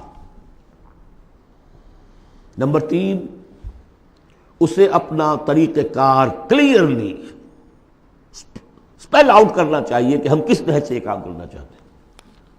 ایسے ہی مبہم سے نعرے لگا کر اور لوگوں کو صرف وقتی جوش دلا کر تو یہ نہیں، معلوم ہونا چاہیے طریقہ کار کیا ہے، اور وہ طریقہ کار انہیں دکھانا چاہیے کہ یہ ہم نے سیرت النبی سے، اس لیے کہ ماڈل وہ ہیں ہمارے لیے، اس سے اخذ کیا ہے۔ اس کے لیے میں آپ کو حدیثیں اگر سناؤں، امام مالک رحمۃ اللہ علیہ کا قول سنا دوں پہلے، لن يصلح آخر هذه الامہ الا بما صلح به اولها، اس امت کے آخری حصے کی اصلاح نہیں ہو سکے گی مگر ٹھیک اسی طریقے پر جس میں پہلے حصے کی اصلاح ہوئی تھی۔ وہ سیرت النبی سے دیکھیے۔ اور چوتھی بات یہ ہے کہ اس کی قیادت کو ٹھوک بجا کر دیکھ لینا چاہیے جتنا بھی ممکن ہے۔ باقی یہ کہ آپ کسی کے دل میں نہیں اتر سکتے، لیکن دیکھ لینا چاہیے whether they practice what they say، ان کے گھریلو نظام کیسا ہے، انہوں نے اپنے گھر میں دین نافذ کیا، ان کی معاش کیا ہے، وہ ہے شریعت کے دائرے میں۔ چار چیزیں تلاش کر کے، اور اس تلاش میں بھی جو وقت لگے گا وہ جہاد کے اندر شمار ہوگا، بشرطے کہ سیریسلی، یہ نہیں کہ کیجولی بس ایسے ہی اس کو سمجھا جائے کہ اب یہ میری ضرورت ہے، یہ میرا فرض ہے، ہو سکتا ہے مجھے کل موت آ جائے اور میں بغیر جماعت کے ہوں گا۔ اقامت دین کی جد و جہد فرض عین ہے، اور اس کے لیے نماز شرط لازم ہے، جیسے نماز کے لیے اس کے لیے جماعت شرط لازم ہے، جیسے کہ نماز کے لیے وضو شرط لازم ہے، وضو کے بغیر نماز نہیں ہوتی۔ یہ چار شرطوں میں انسان تلاش کرے، جو بھی سمجھ میں آ جائے، جو بھی سمجھ میں آ جائے، فاتقوا اللہ ما استطعتم۔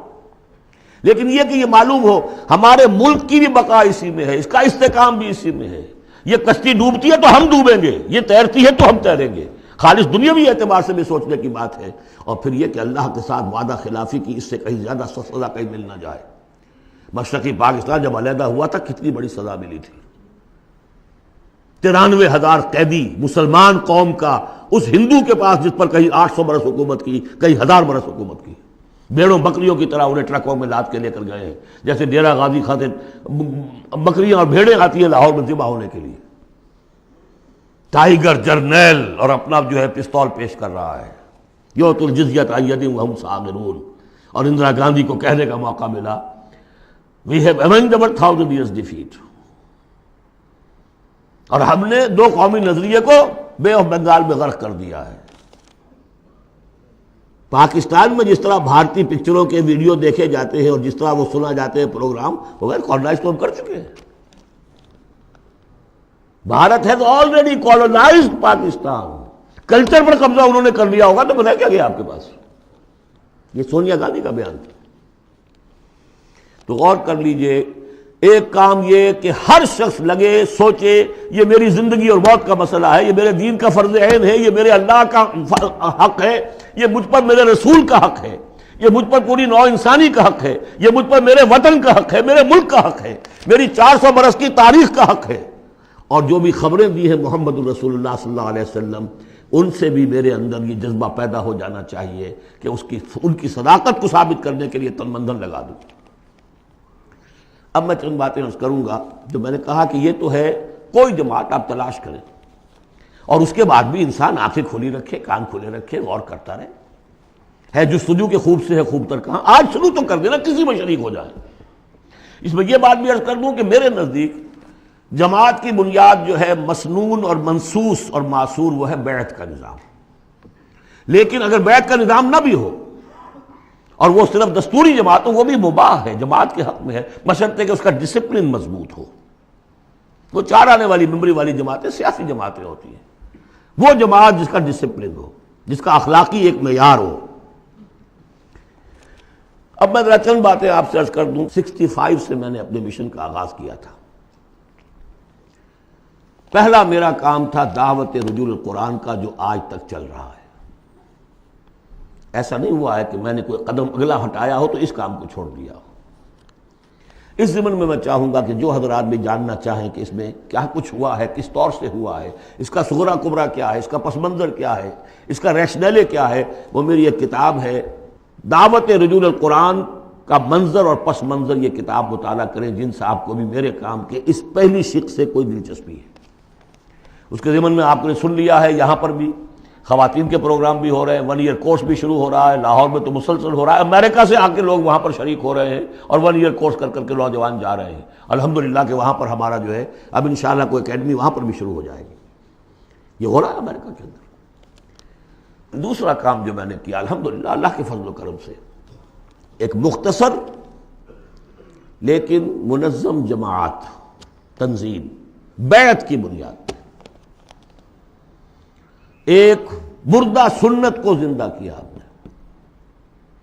میرا دعویٰ یہ ہے کہ بنیاد کسی جماعت کی قرآن، حدیث، سنت، سیرت اور 1400 برس کی تاریخ دنیا جو ہماری مسلمانوں کی ہے، 1300 برس تک کم سے کم کوئی اور بنیاد اجتماعیت کی ہے ہی نہیں سوائے بیعت کے۔ حضور نے کی بیعت، آؤ بیعت کرو میرے ہاتھ پر، آؤ مرنے کی بیعت کرو، یا پھر وہ بیعت جو عقبہ ثانیہ میں لی گئی تھی، بایعنا رسول اللہ صلی اللہ علیہ وسلم علی السمع والطاعۃ فی العسر والیسر والمنشط والمکرہ، بڑی طویل حدیث ہے، وہ میں بعد میں آپ کو بتاؤں گا بھی۔ ہم نے اسی کو اخذ کیا ہے، اختیار کیا ہے، تنظیم اسلامی میں شمولیت کے لیے جو بیعت ہے وہی سے لی ہے۔ بہرحال ہم نے اس پر ایک جماعت مرتب کر دی ہے، ڈھانچہ بنا دیا ہے، نظام العمل بنا دیا اس کا۔ یہ نہیں ہے کہ بیعت کا مطلب یہ کہ اب آپ کو کچھ کہنے کا حق ہی نہیں، لا حول ولا قوت۔ حضور سے لوگ اختلاف کر لیتے تھے، حضور نے فرمایا تھا غزوہ بدر میں کہ ہم یہاں لگا دو، لگا دیا گیا۔ پھر کچھ لوگوں نے کہا کہ حضور اگر تو یہ وحی سے ہے تو ٹھیک ہے، سر آنکھوں پر، اگر آپ کی ذاتی رائے تو اجازت ہو تو ہم کچھ عرض کریں۔ فرمایا ہاں کہو، کہ ہمارا جو تجربہ ہے جنگی تجربہ، اس کی روح سے وہاں پر کیمپ ہو تو اچھا۔ فرمایا اٹھاؤ، اکھاڑو کہ ہم یہاں سے لگا دو گا۔ تو مشورہ، شاورہم فی الامر، ان سے مشورہ کرتے رہا کیجئے۔ قرآن مجید میں حضور کو حکم ہے، مشورہ بھی ہو سکتا ہے، اختلاف رائے بھی ہو سکتی ہے، ذاتی تنقید بھی کیجئے۔ ہمارے ہاں تنظیم اسلامی کے اندر سالانہ ایک اجتماع وہ ہوتا ہے جس میں جو شخص چاہے آئے اور مجھ پر ذاتی تنقید کرے۔ باقی شورا کا نظام اپنی جگہ پر ہے جو الیکٹڈ ہوتے ہیں لوگ۔ تو ایک یہ کہ اس اصول پر ایک جماعت بنا دینا جو صرف پیری مریدی کا دھندہ رہ گیا تھا، اسی لیے پہلے لوگ بڑے ہنسے، یہ بیعت پر جماعت۔ لیکن یہ کہ اب وہ جماعت ہے الحمدللہ، اب وہ ایک اوپن انسٹیٹیوشن ہے، اور اس کو ہم نے اس کا پورا نظام العمل بنا دیا ہے۔ اس میں اختلاف کی گنجائش ہے، اس میں اس طرح مشورہ ہوگا، اس طرح بات ہوگی، اور اس کے لیے 10 کتابچے ہیں چھوٹے چھوٹے، 50-50 60-60 صفحے کے۔ تنظیم کی بنیادی دعوت کو سمجھنے کے لیے وہ 10 کتابچے اس وقت یہاں نہیں ہوں گے، لیکن جس کا بھی ارادہ ہو جائے کہ سمجھنی ہے بات، اب جہاں اور جماعتوں کو دیکھنا ہے اس کو بھی دیکھنا ہے، یہ بھی ایک جماعت ہے۔ میں یہ نہیں کہتا یہی ایک جماعت ہے، جو بھی قافلے ہیں دیکھیے، سب کو دیکھیے، لیکن اگر تنظیم کو سمجھنا ہے تو 10 کتابچے چھوٹے چھوٹے۔ عزم تنظیم، تنظیم اسلامی کا تاریخی پس منظر، تعارف تنظیم، نظام العمل، میرا ذاتی حساب کتاب کہ میں نے دنیا میں کتنی جائیداد بنائی ہے، کب شروع کیا تھا تو اس کے بعد سے میری روٹی کہاں سے چلی ہے، اب کیا صورتحال ہے، ایک ایک پیسے کا حساب دے دیا۔ وہ میرا حساب کم و بیش کے نام سے وہ پمفلٹ موجود ہے۔ یہ ساری چیزیں جو ہے جن لوگوں کو اب سیریسلی بات کو سمجھ میں آ گئی ہو، سمجھ میں آئے کہ یہ میرا فرض ہے، آئی ایم ریسپانسبل، مجھے اللہ کی بندگی کرنی ہے جس کے لیے یہ کام لازم ہے، مجھے محمد صلی اللہ علیہ وسلم کا قرض ادا کرنا جس کے لیے لازم ہے، مجھے اس ملک کا حق ادا کرنا جس کے لیے یہ لازم ہے۔ یہ اگر آپ کو اپنے فرض کا احساس ہو جائے گا تو آپ تلاش کریں گے، جو تلاش کرے گا وہ پائے گا، جو اندہ یا بندہ۔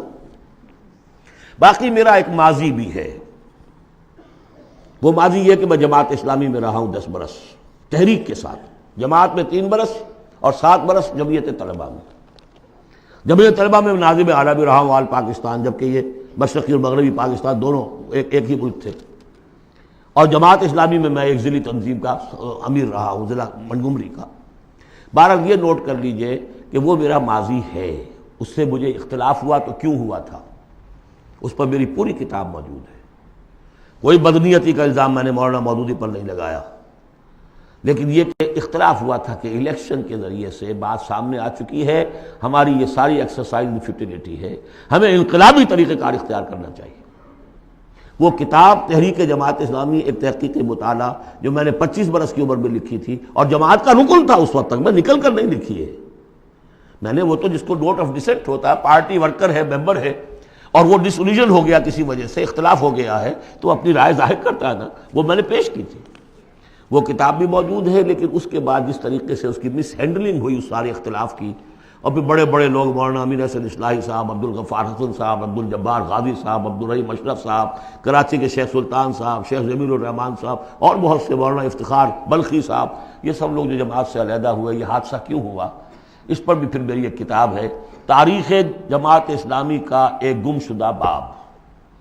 جنہیں میرے اس ماضی کو دیکھنا ہو، کچھ شکوک و شبہات تو میرے بارے میں بڑے پروپیگنڈے کر دیے گئے ہیں، اور جس کی وجہ سے حجابات سے قائم ہو چکے ہیں، لیکن اس کو دیکھنا، اسٹڈی کریں، معلوم کر لیں، دودھ کا دودھ، پانی کا پانی علیحدہ ہو جائے۔ تیسرا کام جو الحمدللہ میں اللہ کا بڑا فضل و کرم اپنے اوپر مانتے ہوئے اس کا تذکرہ کر رہا ہوں، اسے کسی درجے میں بھی کوئی خود ستائی نہ سمجھیے، بلکہ آج ہی جو آپ نے آیت پڑھی ہے فَأَمَّا بِنِعْمَةِ رَبِّكَ فَحَدِّثْ، جو بھی نعمتیں ہوئی ہوں ان کا تذکرہ کیا کرو۔ الحمدللہ کہ منہج انقلاب نبوی کے اوپر ہر اعتبار سے اس کو بالکل واضح کر کے، اور اس سے ہم نے ایک پروسیس اخذ کیا ہے۔ میں آپ سب سے کہوں گا اس کا مطالعہ کیجئے، سمجھ میں نہ آئے پھینک دیجئے اٹھا کر، کسی جگہ پر اختلاف ہو تو مجھ سے کیجئے بات۔ منہج انقلاب نبوی کتاب بھی ہے، کیسٹس بھی ہیں، آڈیوز بھی ہیں، ویڈیوز بھی ہیں۔ چوتھے درجے میں ہم نے تحریک خلافت شروع کی تھی، سن 91 میں میں نے یہی کراچی سے شروع کی، پھر اس کے بعد یہی کراچی میں خالد دینہ ہال میں نے 4 دن لیکچر دیے خلافت کے موضوع پر، اور اس کے بعد اگرچہ پروگرام یہ تھا کہ اسے ایک عوامی موومنٹ چلایا جائے، لیکن ابھی فی الحال ہم نے محسوس کیا کہ لوگ کچھ ہلنے کے لیے تیار نہیں ہے۔ وہ ضرور دستخط کر دیتے ہیں، فارم پر کر دیتے ہیں، 2000 کا جلسہ ہے، 200 فارم ہمیں مل گئے، لیکن اس کے بعد ان کو ڈھونڈیے تو ملیں گے نہیں۔ لہٰذا وہ ہم نے صرف یہ رکھا، محدود کر دیا ہے کہ جو بیعت نہ کرنا چاہیں ابھی اور تنظیم اسلامی میں شامل ہونا چاہیں تو وہ معاون تحریک خلافت ہو جائے۔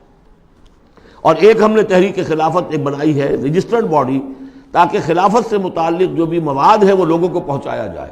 ماڈرن حالات میں ماڈرن سٹیٹ ہو، خلافت ہو، خلافت اصولی طور پر کیا تھی، اور خلافت حضور کے دور میں کیا تھی، اور خلافت اب کیا ہوگی، اس کو سمجھنا ہے دلیل کے ساتھ۔ اس کے لیے پیسہ چاہیے، اس کے لیے تعاون چاہیے، وہ کتابیں پھیلیں، چھپیں۔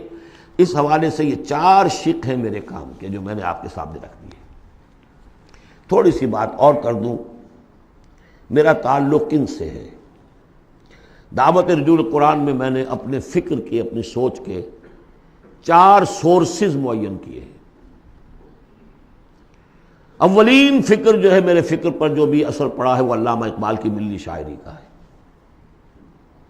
اور ہائیسٹ بھی اسی کا اثر ہے ان کا فلسافیکل تھاٹ جو لیکچرز میں ہے، reconstruction of religious thought in Islam. اس کے بعد مولانا مودودی کا تحریکی فکر، تحریک۔ اقبال مفکر تھے، وہ تحریک چلانے والے آدمی نہیں تھے، اگرچہ ابھی معلوم ہوا ہے ڈاکٹر برہان احمد فاروقی نے انتقال سے پہلے کتاب لکھ دی، جس سے ثابت ہوتا ہے کہ علامہ اقبال عمر کی آخری سٹیجز میں سن 35-36 میں بیعت کی بنیاد پر ایک جمعیت شبان المسلمین قائم کرنا چاہتے تھے، اور اس کا دستور بھی مرتب ہو گیا تھا۔ وہ ڈاکٹر برہان احمد فاروقی کی کتاب، اس کی تلخیص کر کے ہم نے شائع کر دیا علامہ اقبال کی آخری خواہش، اس میں خط و کتابت ہے، وہ ساری کی ساری چیزیں جو ریکارڈ میں موجود ہیں۔ لیکن بہرحال انہوں نے اپنی زندگی میں یہ کام شروع کر نہیں سکے۔ یہ کام مولانا مودودی نے شروع کیا، تحریک اٹھائی، جماعت بنائی۔ لیکن مولانا مودودی سے پہلے میرے نزدیک ابوالکلام بھی تھے، انہوں نے حزب اللہ بنائی تھی 1913 میں، اور وہ بیعت کی بنیاد پر تھی۔ اس حوالے سے یہ میرا ایک پس منظر ہے، اور 3 اعتبارات سے پھر میں اپنا رشتہ جوڑتا ہوں شیخ الہند سے، وہ نوٹ کر لیجیے اچھی طرح۔ ایک تو یہ کہ شیخ الہند کا جو ترجمہ، اس پر جو تفسیری حواشی لکھے شبیر احمد عثمانی صاحب نے، یہ میرے لیے قرآن فہمی کا بہت بڑا سورس ہے۔ تفہیم القرآن بھی، تدبر قرآن بھی، لیکن تفہیم القرآن میں بھی ایک چیز جو ہے وہ تشنا ہے، اس میں دین میں تصوف کی جو چاشنی ہے، باطنی کیفیات، وہ اس میں نہیں آ رہی ہے۔ تحریکی ہے، زبردست تحریکی انداز ہے، تحریک میں وہاں سے لیتا ہوں، لیکن ایک اسلاف کے ساتھ جڑنا، اور ایک یہ کہ دین کا یہ باطنی روحانی جو اس پہلو ہے، یہ میں ان شیخین سے لیتا ہوں، شیخ الاسلام شبیر احمد عثمانی اور ان کے استاد شیخ الہند مولانا محمود حسن۔ پھر ابوالکلام کو شیخ الہند نے تجویز کیا تھا 1920 میں کہ اس کے ہاتھ پر بیعت کرو اور اسے امام الہند مانو، اور مولانا مودودی بھی الجمیت کے اندر انہوں نے اپنی صحافت کا آغاز کیا تھا اسی وقت جس زمانے میں کہ شیخ الہند اس کے صدر تھے۔ یہ سارے حقائق جو اس وقت بالکل نگاہوں سے چھپے ہوئے ہیں، یہ میری ایک کتاب ہے جماعت شیخ الہند اور تنظیم اسلامی، اس میں تفصیل کے ساتھ موجود ہے۔ یہ میں صرف اس لیے بتا رہا ہوں کہ جس کو بھی ان 25-26 دنوں کے اندر کوئی بھی تعلق خاطر قائم ہوا ہو، جو سیریسلی سوچنے کو تیار ہو، وہ ان چیزوں کا مطالعہ کریں۔ اب آخری بات ہے، من انصاری اللہ، کون ہے میرا مددگار اللہ کی راہ میں؟ اس مدد کی کیا کیا شکلیں ہو سکتی ہیں؟ سب سے پہلے تو یہ جو میرے فکر سے متفق ہو گئے، جو طریقہ کار ان کے سامنے آیا ہے اس کو انہوں نے مان لیا، اگر وہ مجھ سے واقف بھی ہیں اور مجھ پر اعتماد بھی کر سکتے ہیں تو تاخیر نہ کریں اور بیعت کریں اور تنظیم اسلامی میں شامل ہو جائیں۔ اس بیعت کی وضاحت میں ابھی اس حدیث کی روح سے کروں گا بعد میں۔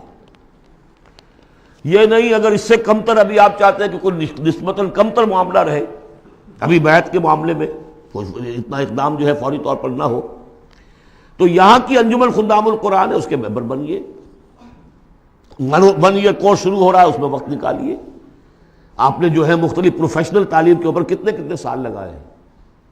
کوئی ایم ایس کر کے آتا ہے امریکہ سے، کتنے سال لگائے ہوتے ہیں؟ کیا 1 سال بھی نہیں نکال سکتے زندگی کا؟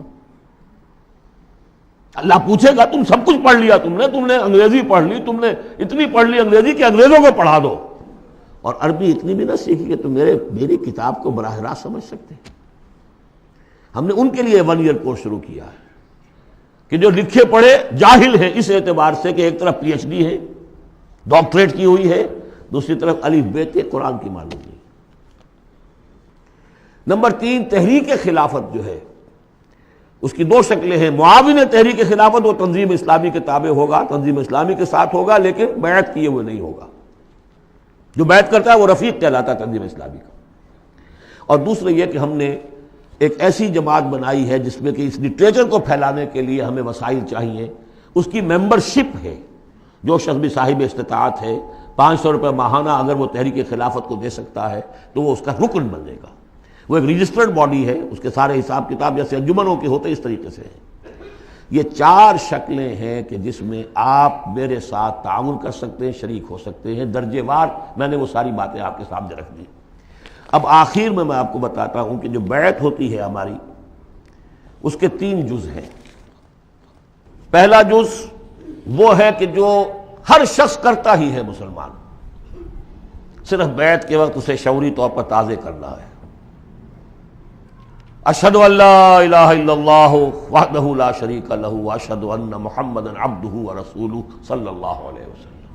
اسی پر تو ہماری دین کی بنیاد قائم ہے۔ لیکن تازہ کرنا کہ آج میں پھر شعوری طور پر گواہی دے رہا ہوں اللہ کے سوا کوئی معبود نہیں، وہ تنہا ہے، اس کا کوئی شریک نہیں، اور محمد اس کے بندے اور رسول ہے۔ نمبر 2، استغفر اللہ ربی من کل ذنب، میں استغفار کرتا ہوں اللہ سے اپنے تمام گناہوں کا، اے اللہ اب تک جو کچھ ہوا معاف فرما دے۔ اور نمبر 3، وَأَتُوبُ إِلَيْهِ تَوْبَةً نَصُوحًا، اور پروردگار میں تیری جناب میں توبہ کرتا ہوں خلوص دل کے ساتھ۔ یا ایھا الذین آمنوا توبوا الی اللہ توبۃ نصوحا۔ پہلا حصہ یہ ہے۔ دوسرا حصہ، انی اعاہد اللہ، میں اللہ سے عہد کرتا ہوں۔ یہ اللہ سے عہد ہے، بیع و شراء اللہ کے درمیان اور بندے کے درمیان ہے۔ ان اللہ اشتری من المؤمنین انفسهم واموالهم بان لهم الجنہ، جنت اس کے پاس ہے، وہ آپ کو دے گا۔ آپ سے وہ جان اور مال مانگ رہا ہے۔ وہ بیع کیا ہے؟ انی اعاہد اللہ، میں اللہ سے عہد کرتا ہوں، ان اہجر کل ما یکرہہ، ہر اس چیز کو چھوڑ دوں گا جو اسے پسند نہیں ہے۔ وَأُجَاهِدَ فِي سَبِيلِهِ جُهْدَ اسْتِطَاعَتِي، اور اپنی مقدور بھر اس کی راہ میں جہاد کروں گا۔ اس کے معنی کیا ہے؟ انفق مالی وابذل نفسی، اپنا مال بھی خرچ کروں گا، جان بھی، وقت بھی صرف کروں گا، لِإِقَامَةِ دِينِهِ وَإِعْلَاءِ كَلِمَتِهِ، اس کے دین کو قائم کرنے کے لیے اور اس کے کلمے کی سربلندی کے لیے۔ اب تیسرا حصہ آیا، وَلِأَجْلِ ذَلِكَ، اس مقصد کے لیے، أُبَايِعُكَ، میں آپ سے بیعت کرتا ہوں۔ یہاں سے اب وہ حدیث شروع ہو رہی ہے، أُبَايِعُكَ عَلَى السَّمْعِ وَالطَّاعَةِ، لیکن یہ کہ اس میں ایک لفظ کا اضافہ کیا، فی المعروف، آپ کا ہر حکم سنوں گا اور مانوں گا بشرطے کہ شریعت کے خلاف نہ ہو، with in the parameters of Sharia. حضور سے جو بیعت کی تھی اس میں یہ الفاظ نہیں تھے، سب میں وطاع، اس لیے کہ حضور غلط حکم دے نہیں سکتے، معصوم تھے، جو حکم دیں گے مانیں گے۔ بایعنا رسول اللہ صلی اللہ علیہ وسلم علی السمع والطاعۃ، بس ہم نے اس میں اضافہ کیا علی السمع والطاعۃ فی المعروف، شریعت کے دائرے کے اندر فی العسر والیسر، اگر یہ شریعت کے دائرے کے اندر ہے تو چاہے مشکل ہے اور چاہے آسان مانیں گے، والمنشط والمکرہ، چاہے ہماری طبیعتیں آمادہ ہوں اور چاہے ہمیں اپنی طبیعتوں پر جبر کرنا پڑے مانیں گے، وعلی اثرۃ علینا، اور چاہے ہم پر آپ دوسروں کو ترجیح دے دیں، ہم یہ نہیں کہیں گے کہ ہم پرانے ساتھی ہیں، آپ نے نو وارد کو امیر بنا دیا، نہیں، اٹس یور پریروگیٹو، یہ آپ کا اختیار ہے، جس کو چاہیں آپ بنائیں، ہم پر کسی کو ترجیح دے دیں۔ دیکھیے کس طرح باریک بینی سے جماعتی زندگی میں فتنے اٹھنے کے دروازے جو ہے سب ایک ایک کر کے حضور نے بند کیے۔ وَعَلَىٰ لَا نُنَازِلُ أَمْرَ أَهْلَهُ، اور جنہیں آپ امیر بنا دیں گے ان سے جھگڑیں گے نہیں، ان سے بھی تعاون کریں گے، ان کی اطاعت کریں گے۔ حضور نے فرمایا من اطاعنی فقد اطاع اللہ ومن عصانی فقد عصی اللہ، جس نے میری اطاعت کی اس نے اللہ کی اطاعت کی، اور جس نے میری نافرمانی کی اس نے اللہ کی نافرمانی کی۔ ومن اطاع امیری فقد اطاعنی ومن عصا امیری فقد عصانی، جس نے میرے مقرر کردہ امیر کی اطاعت کی اس نے میری اطاعت کی، اور جس نے میرے معین کردہ امیر کی مخالفت کی یا اس کی نافرمانی کی اس نے میری نافرمانی کی۔ اور آخری بات وَعَلَىٰ أَن نَّقُولَ بِالْحَقِّ أَيْنَمَا كُنَّا لَا نَخَافُ فِي اللَّهِ لَوْمَةَ لَائِمٍ، ہم جہاں کہیں بھی ہوں گے حق بات ضرور کہیں گے، مشورہ دیں گے، صحیح دیں گے، اب اپنی بات جو ہے ودہولڈ نہیں کریں گے، اپنے اوپینینز کو روکیں گے نہیں، حق بات کہیں گے، اپنی بات کہہ کر پھر ہم فارغ ہوں گے، اس کے بعد یہ کہ جو فیصلہ امیر کا ہوگا اس کے مطابق اطاعت ہوگی۔ یہ بیعت ہے۔ اور اب آخر میں نے جو آیتیں شروع میں پڑھی تھی، درمیانی آیت کا ترجمہ تو میں نے کر دیا تھا، اس سے پہلے کی دو آیتیں اور اس کے بعد کی دو آیتوں کا ترجمہ اور سن لیجئے۔ یہ پکار جو آج آپ کے سامنے آئی ہے اس کے اس حوالے سے سنیے، یا ایھا الذین آمنوا استجیبوا للہ وللرسول اذا دعاکم لما یحییکم، اہل ایمان لبیک کہو اللہ اور اس کے رسول کی پکار پر جبکہ وہ تمہیں پکاریں جس چیز کے کہ تمہیں زندگی ملے گی۔ بظاہر موت نظر آتی ہے غزوہ بدر سے پہلے، لیکن اس سے زندگی مل رہی ہے۔ وَاعْلَمُوا أَنَّ اللَّهَ يَحُولُ بَيْنَ الْمَرْءِ وَقَلْبِهِ، اور اگر حق کے واضح ہو جانے کے بعد انسان اسے قبول نہ کرے تو ایک وقت آتا ہے اللہ حائل ہو جاتا ہے بندے کے اور اس کے دل کے درمیان، وَأَنَّهُ إِلَيْهِ تُحْشَرُونَ، اور پھر اسی کی طرف تم جمع کر دیے جاؤ گے۔ وَاتَّقُوا فِتْنَةً لَا تُصِيبَنَّ الَّذِينَ ظَلَمُوا مِنكُمْ خَاصَّةً، اور ڈرو اس عذاب سے، اس فتنے سے جب آئے گا تو صرف گناہ گاروں کو لپیٹ میں نہیں لے گا، گندم کے ساتھ بھس نہیں پسے گا، گل بھی پسے گا۔ وَاعْلَمُوا أَنَّ اللَّهَ شَدِيدُ الْعِقَابِ، اور جان لو اللہ سزا دینے میں بہت سخت ہے۔ پھر وہ آیت آئی تھی وَاذْكُرُوا، ذرا یاد کرو، إِذْ أَنْتُمْ قَلِيلٌ مُسْتَضْعَفُونَ فِي الْأَرْضِ تَخَافُونَ أَن يَتَخَطَّفَكُمُ النَّاسُ فَآوَاكُمْ وَأَيَّدَكُمْ بِنَصْرِهِ وَرَزَقَكُم مِّنَ الطَّيِّبَاتِ لَعَلَّكُمْ تَشْكُرُونَ۔ اور اس کے بعد کی دو آیات، یا ایھا الذین آمنوا لا تخونوا اللہ والرسول، اللہ اور اس کے رسول سے خیانت مت کرو، جو وعدہ کیا ہے سمعنا وأطعنا اس کو پورا کرو۔ وَتَخُونُوا أَمَانَاتِكُمْ، اپنی امانتوں کے اندر بھی خیانت نہ کرو۔ اور جان لیجئے ہمارے پاس یہ پاکستان سلطنت خدا داد سب سے بڑی امانت ہے اس وقت۔ وَاعْلَمُوا أَنَّمَا أَمْوَالُكُمْ وَأَوْلَادُكُمْ فِتْنَةٌ، اور جان لو تمہیں یہی ڈر ہے، اولاد اور مال صرف یہی روکتے ہیں، یہی بیڑیاں پڑی ہیں۔ وَاعْلَمُوا أَنَّمَا أَمْوَالُكُمْ وَأَوْلَادُكُمْ فِتْنَةٌ، جان لو کہ تمہارے اموال اور اولاد تمہارے لیے فتنہ ہے۔ وَأَنَّ اللَّهَ عِندَهُ أَجْرٌ عَظِيمٌ، اور یقیناً اللہ ہی کے پاس اجر عظیم ہے۔ بارک اللہ لی ولکم فی القرآن العظیم ونفعنی وإیاکم بالآیات والذکر